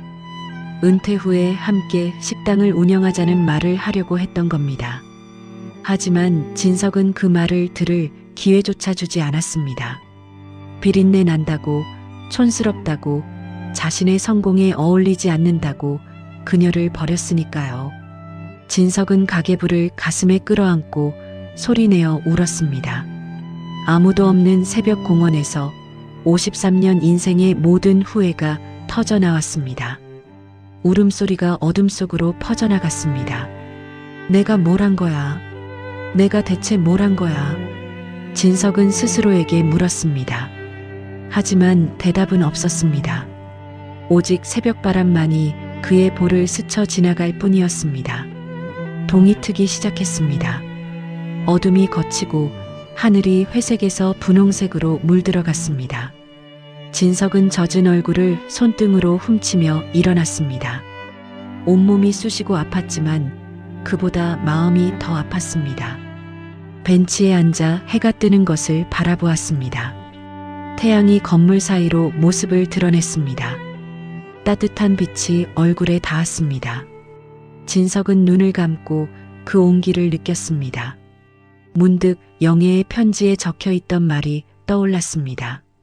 언젠가 당신도 그걸 알게 될 거예요. 진정한 가치는 화려함 속에 있지 않다는 걸요. 진석은 이제야 그 말의 의미를 알 것 같았습니다. 화려한 펜트하우스도 고급 승용차도 명품 시계도 진정한 가치가 아니었습니다. 진정한 가치는 함께 고등어를 구워 먹던 그 시절에 작은 꿈을 나누던 그 순간에 있었습니다. 하지만 자신은 그것을 몰랐습니다. 아니, 알면서도 외면했습니다. 진석은 가계부를 다시 품에 넣었습니다. 그리고 천천히 자리에서 일어났습니다. 다리가 풀렸지만 쓰러지지 않았습니다.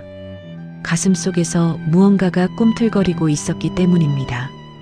그것이 희망인지 절망인지 아니면 그 사이에 무엇인지는 알 수 없었습니다. 다만 한 가지는 분명했습니다. 이대로 끝낼 수는 없다는 것이었습니다. 진석은 공원을 나섰습니다. 어디로 가야 할지는 몰랐지만 일단 걸었습니다. 아침 햇살이 등을 비추고 있었습니다. 영혼의 가장 어두운 밤이 지나고 희미하지만 새로운 아침이 밝아오고 있었습니다. 공원을 나선 진석의 발걸음은 무의식 중에 한 곳을 향하고 있었습니다. 강북 방향으로 성북동 쪽으로요. 블루 페이퍼 본사가 있는 곳이었습니다. 영애가 있는 곳이었죠. 2시간 넘게 걸었습니다. 지하철을 탈 돈도 없었고 버스비조차 아까웠습니다. 다리가 욱신거렸지만 멈추지 않았습니다. 영애를 만나야 한다는 생각뿐이었습니다. 무슨 말을 해야 할지는 몰랐습니다. 다만 그녀 앞에 서야 한다는 것만 알았습니다. 블루 페이퍼 본사 앞에 도착했을 때 진석은 잠시 발걸음을 멈추었습니다. 유리문 너머로 깔끔한 로비가 보였습니다. 자신의 모습이 유리에 비쳤습니다. 며칠째 씻지 못해 헝클어진 머리카락, 때가 낀 얼굴, 구겨진 옷, 노숙자나 다름없는 행색이었습니다. 진석은 잠시 망설였습니다. 이 꼴로 영애를 만나도 될까요?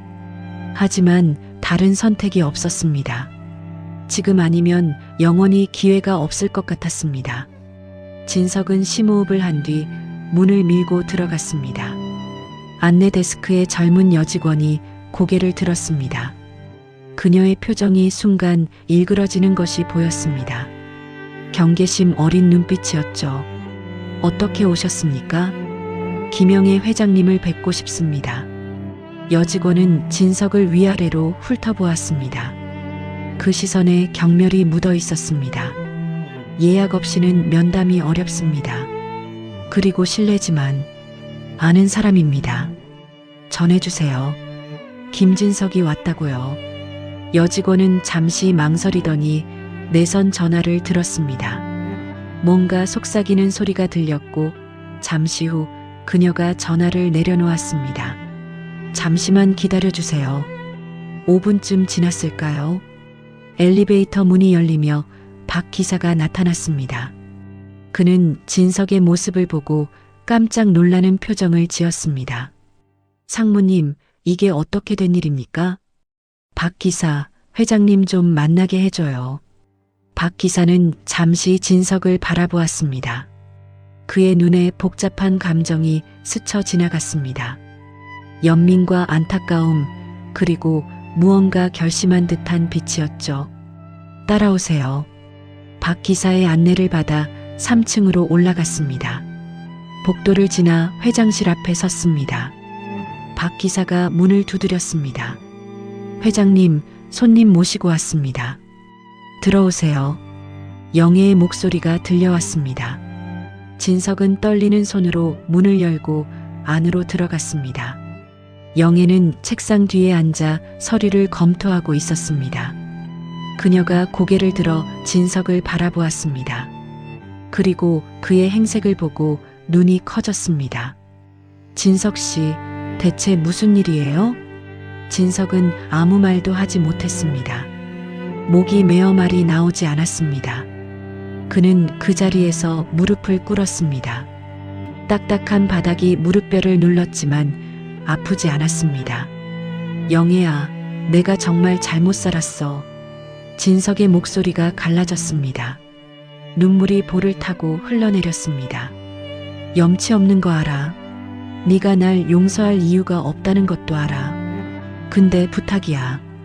나 좀 살려줘. 뭐든 시켜만 줘. 밥만 먹여주면 뭐든 할게.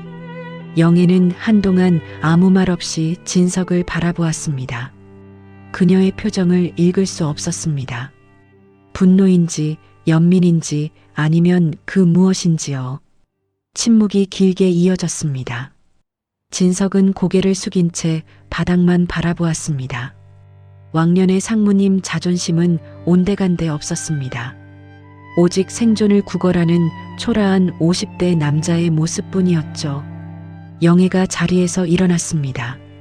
그녀의 발소리가 다가왔습니다. 진석은 고개를 들지 못했습니다. 거절당할 것이 두려웠기 때문입니다. 하지만 예상과 달리 영애는 진석의 팔을 잡아 일으켜 세웠습니다. 그녀의 손이 따뜻했습니다.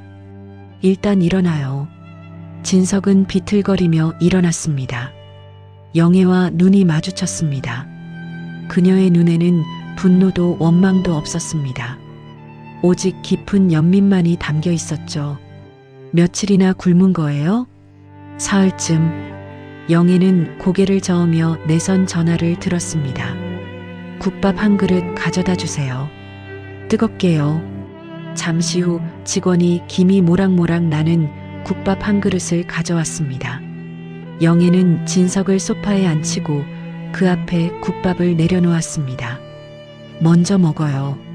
진석은 숟가락을 들었습니다. 손이 떨려서 국물이 흘렀습니다. 첫 숟갈을 입에 넣는 순간 뜨거운 국물이 목구멍을 타고 내려갔습니다. 맛이 느껴지지 않았습니다. 다만 따뜻함만 느껴졌죠. 눈물이 국밥 위로 떨어졌습니다. 영애는 창가에 서서 진석이 밥을 먹는 모습을 지켜보았습니다. 아무 말도 하지 않았습니다. 그저 조용히 기다려줄 뿐이었습니다. 국밥을 다 비운 진석은 숟가락을 내려놓았습니다. 그리고 다시 영애를 바라보았습니다. 고마워, 영애야. 고마워할 필요 없어요. 영애는 잠시 창밖을 바라보았습니다. 그녀의 눈가가 미세하게 떨렸습니다. 이 일 시작하고 만난 어르신들이 있어요. 80 넘어서 리어카 끄시는 분들이요. 사기당해서 전 재산 날린 분, 자식한테 버림받은 분. 그분들 보면서 배웠어요. 누구나 다시 일어설 기회가 필요하다는 거. 영애는 책상으로 돌아가 서랍을 열었습니다. 낡은 면장갑 한 켤레와 종이 한 장을 꺼내 진석 앞에 내려놓았습니다. 블루 페이퍼가 하는 일이 뭔지 알아요? 버려진 것들에서 가치를 찾아내는 거예요. 사람도 마찬가지라고 생각해요. 진석의 눈이 커졌습니다. 용서하는 건 아니에요. 다만 사람이 바닥에서 죽어가는 걸 보고만 있을 수는 없잖아요. 그건 내가 아니니까. 영애는 담담한 목소리로 말을 이었습니다. 내일부터 새벽 4시에 성북동 수거센터로 나와요. 폐지 수거 일을 배울 거예요. 바닥부터 다시 시작해보세요. 버려진 것들 속에 진정한 가치가 있다는 걸 배우게 될 거예요. 진석은 면장갑을 내려다보았습니다. 낡고 거칠었지만 그 어떤 명품보다 소중하게 느껴졌습니다. 이것이 그에게 주어진 새로운 시작이었습니다. 다음 날 새벽 3시 반, 진석은 성북동 수거센터 앞에 서 있었습니다. 영애가 마련해준 작은 쪽방에서 하룻밤을 보낸 뒤 약속 시간보다 30분 일찍 나온 것이었죠. 손에는 낡은 면장갑이 들려 있었고 몸에는 센터에서 빌려준 헐렁한 작업복을 입고 있었습니다. 새벽 공기가 차가웠습니다. 입김이 하얗게 피어올랐고 손끝이 시려왔습니다. 하지만 진석은 추위를 느끼지 못했습니다. 가슴속에 알 수 없는 긴장감이 가득 차 있었기 때문입니다. 4시가 되자 센터 문이 열리고 사람들이 하나둘 모여들기 시작했습니다. 대부분 60대 이상의 노인들이었습니다. 허리가 굽은 할머니, 지팡이를 짚은 할아버지, 손가락이 휘어진 어르신들이 리어카를 끌고 나왔습니다. 그들은 진석을 힐끗 쳐다보더니 서로 수군거렸습니다. 저 사람 누구야? 새로운 사람인가 봐. 근데 좀 젊어 보이네. 진석은 고개를 숙인 채 서 있었습니다. 왕년의 상무 시절이었다면 절대 겪지 않았을 상황이었죠. 하지만 지금은 달랐습니다. 자존심 따위는 이미 공원 벤치에 두고 왔습니다. 센터 반장인 70대 할아버지가 다가왔습니다. 그의 얼굴에는 깊은 주름이 패여 있었고 손은 굳은 살로 덮여 있었습니다. 자니가 새로 온 사람인가? 네, 김진석입니다. 회장님한테 얘기 들었어. 오늘부터 나랑 같이 다녀. 일 배우는 거야. 반장 할아버지는 진석에게 리어카 하나를 배정해 주었습니다. 녹이 쓴 철제 리어카였습니다. 바퀴가 삐걱거렸고 손잡이는 닳아서 반들반들했습니다. 자, 출발하자. 어둠이 채 거치지 않은 골목길을 걸었습니다. 반장 할아버지가 앞장서고 진석이 리어카를 끌며 뒤따랐습니다. 리어카가 생각보다 무거웠습니다. 빈 리어카인데도 팔에 힘이 들어갔습니다. 첫 번째 수거 지점은 낡은 아파트 단지 앞이었습니다. 재활용 분리수거장 옆에 폐지 뭉치가 쌓여 있었습니다.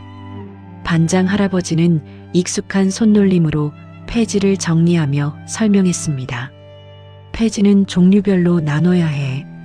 신문지, 박스, 잡지. 섞이면 값이 떨어져. 진석은 열심히 따라했습니다. 하지만 손놀림이 서툴렀고 폐지를 묶는 것도 쉽지 않았습니다. 끈이 자꾸 풀렸고 뭉치가 흐트러졌습니다. 반장 할아버지가 한숨을 쉬며 다시 보여주었습니다. 이렇게 하는 거야. 천천히 따라해봐. 3시간 동안 골목골목을 돌았습니다. 리어카가 점점 무거워졌고 진석의 다리는 후들거렸습니다. 손바닥에는 물집이 잡혔고 허리는 끊어질 것 같았습니다. 한때 수천만 원짜리 양복을 입고 회의실에 앉아있던 사람이 이제는 땀을 뻘뻘 흘리며 폐지를 줍고 있었습니다. 아침 7시쯤 수거를 마치고 센터로 돌아왔습니다. 폐지를 계량대에 올렸습니다. 반장 할아버지가 무게를 확인하며 말했습니다. 오늘 수거량 42kg. 첫날치고는 괜찮아. 진석은 땀을 훔치며 물었습니다. 이게 얼마나 되는 거예요? 키로당 150원이니까 6,300원이네. 6,300원. 3시간 동안 땀 흘려번 돈이 그것뿐이었습니다. 예전 같으면 커피 한 잔 값도 안 되는 금액이었죠. 하지만 진석은 웃었습니다.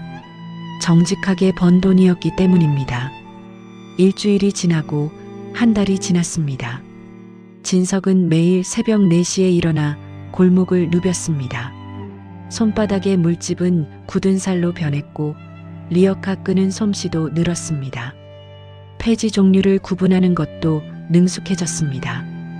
어느 날 저녁 수거를 마치고 센터 앞에서 쉬고 있을 때였습니다. 검은색 승용차 한 대가 골목 어귀에서 멈추었습니다. 차 문이 열리고 낯익은 얼굴이 내렸습니다. 예전 회사 부하 직원이었던 사람이었죠. 아니, 김상무님 아니세요? 그가 비웃는 얼굴로 다가왔습니다. 뒤따라 내린 동료들도 킥킥거렸습니다. 상무님이 폐지 줍고 계시네요. 세상에 이렇게 될 줄 누가 알았겠어요. 예전 같았으면 분노가 치밀어 올랐을 겁니다. 하지만 진석은 담담했습니다. 그저 면장갑을 벗으며 대답했습니다. 그래, 나 폐지 줍고 있어. 정직하게 벌어먹고 사는 거야. 부하 직원의 얼굴에 당혹스러운 표정이 스쳤습니다. 예상했던 반응이 나오지 않았기 때문이죠. 진석은 더 이상 그들을 쳐다보지 않고 리어카를 끌며 돌아섰습니다. 그날 저녁 뉴스에서 미라가 공항에서 검거되었다는 소식이 나왔습니다. 해외 도피를 시도하다 붙잡힌 것이었죠. 진석은 그 뉴스를 보고도 아무런 감정이 들지 않았습니다. 분노도 원망도 쾌감도 없었습니다. 이미 지나간 일이었습니다. 2달째가 되던 날 진석은 처음으로 자신이 번 돈으로 식사를 샀습니다. 반장 할아버지와 함께 일하는 어르신들에게 국밥을 한 그릇씩 돌린 것이었죠. 푼돈이었지만 그 어떤 고급 레스토랑 식사보다 뿌듯했습니다. 억대 시계 대신 굳은 살 박인 손을 가졌지만 진석의 표정은 그 어느 때보다 맑았습니다. 버려진 것들 속에서 진정한 가치를 찾는 법을 배우고 있었기 때문입니다. 3달이 지났습니다. 진석은 이제 성북동 골목길의 지형을 손바닥 보듯 알게 되었습니다. 어느 집 앞에 폐지가 많이 나오는지, 어느 시간대에 수거하면 효율적인지, 비 오는 날에는 어떤 루트로 돌아야 하는지까지요. 몸도 달라졌습니다. 처음에는 3시간만 일해도 녹초가 되었지만 이제는 5시간을 걸어도 끄떡없었습니다. 팔뚝에는 근육이 붙었고 허리도 단단해졌습니다. 그날은 유난히 맑은 가을 오후였습니다. 진석은 오전 수거를 마치고 센터 앞 벤치에 앉아 쉬고 있었습니다. 손에는 센터에서 나눠준 따뜻한 보리차가 들려 있었죠. 햇살이 따스하게 얼굴을 비추었고 바람에 낙엽이 살랑거렸습니다. 평화로운 오후였습니다. 그때 익숙한 검은색 세단 한 대가 골목 어귀에 멈추었습니다. 진석은 그 차를 알아보았습니다. 영애의 차였습니다. 하지만 영애는 차에서 내리지 않았습니다. 그저 차 안에서 진석의 모습을 지켜보고 있을 뿐이었죠. 진석도 그녀를 바라보았습니다. 두 사람의 시선이 멀리서 마주쳤습니다. 진석은 천천히 자리에서 일어났습니다. 보리차를 한 모금 마시고 빈 리어카를 끌기 시작했습니다. 오후 수거를 나갈 시간이었기 때문입니다. 리어카 바퀴가 돌 위를 굴러가며 경쾌한 소리를 냈습니다. 삐걱거리던 바퀴는 진석이 직접 기름칠을 해서 이제 부드럽게 돌아갔습니다. 성북동 언덕길을 올라가기 시작했습니다. 가파른 오르막이었지만 진석의 발걸음은 단단했습니다. 굳은 살이 박힌 손으로 리어카 손잡이를 꽉 쥐고 한 발 한 발 내딛었습니다. 땀이 이마에 맺혔지만 표정은 밝았습니다. 영애의 세단이 아주 천천히 뒤를 따라오고 있었습니다. 진석의 속도에 맞추어서요. 빠르지도 않고 느리지도 않게 마치 그를 지켜보듯이요. 진석은 뒤를 돌아보지 않았습니다. 하지만 그 차가 뒤따라오고 있다는 것을 알고 있었습니다. 그것만으로 충분했습니다. 언덕 중턱에서 잠시 멈추어 숨을 돌렸습니다. 뒤를 돌아보니 성북동 마을이 한눈에 들어왔습니다. 낡은 지붕들, 좁은 골목들, 빨래가 널린 옥상들. 화려하지 않았지만 사람 냄새가 나는 풍경이었습니다. 강남의 반짝이는 야경과는 전혀 다른, 그러나 훨씬 따뜻한 풍경이었죠. 진석은 자신의 손을 내려다보았습니다. 3달 전까지만 해도 억대 시계를 차고 있던 손목이었습니다. 지금은 헐렁한 고무줄 시계가 차여 있었습니다. 1,000원짜리 시계였지만 시간은 똑같이 갔습니다. 손바닥은 굳은 살로 거칠어졌지만 그 어느 때보다 깨끗하게 느껴졌습니다. 다시 리어카를 끌기 시작했습니다. 언덕길은 여전히 가팔랐지만 한 걸음 한 걸음 나아갔습니다. 서두르지 않았습니다. 목적지는 정해져 있었고 천천히 가도 결국 도착할 것이었습니다. 언덕 꼭대기에 다다랐을 때 석양이 지기 시작했습니다. 하늘이 주황색에서 분홍색으로 다시 보라색으로 물들어갔습니다. 진석은 리어카를 세우고 그 풍경을 바라보았습니다. 아름다웠습니다. 53년을 살면서 이렇게 석양을 제대로 본 적이 있었을까요? 회사 다닐 때는 늘 야근에 쫓겨 해지는 줄도 몰랐습니다. 영애의 세단이 언덕 아래에 멈추었습니다. 차 문이 열리고 영애가 내렸습니다. 그녀는 언덕 위에 진석을 올려다보았습니다. 석양빛이 그녀의 얼굴을 비추었습니다. 두 사람은 한동안 말없이 서로를 바라보았습니다. 진석이 먼저 손을 들어 가볍게 흔들었습니다. 영애도 손을 들어 응답했습니다. 그것이 전부였습니다. 말은 필요 없었습니다. 두 사람 사이에는 이미 많은 것이 오갔기 때문입니다. 영애가 다시 차에 올랐습니다. 세단이 천천히 출발해 언덕길을 올라왔습니다. 진석의 옆을 지나칠 때 창문이 스르륵 내려갔습니다. 영애가 고개를 내밀어 말했습니다. 저녁 안 먹었죠? 센터로 가요. 국밥 시켜놨어요. 진석은 미소를 지었습니다. 고마워. 고마워할 필요 없어요. 같이 일하는 사람이니까. 영애의 입가에도 희미한 미소가 번졌습니다. 창문이 다시 올라갔고 세단은 천천히 언덕을 내려갔습니다. 진석은 그 뒤를 따라 리어카를 끌기 시작했습니다. 두 사람은 다시 합치지 않았습니다. 예전처럼 부부로 돌아가지도 않았습니다. 하지만 그것으로 괜찮았습니다. 어쩌면 이것이 두 사람에게 맞는 방식인지도 몰랐습니다.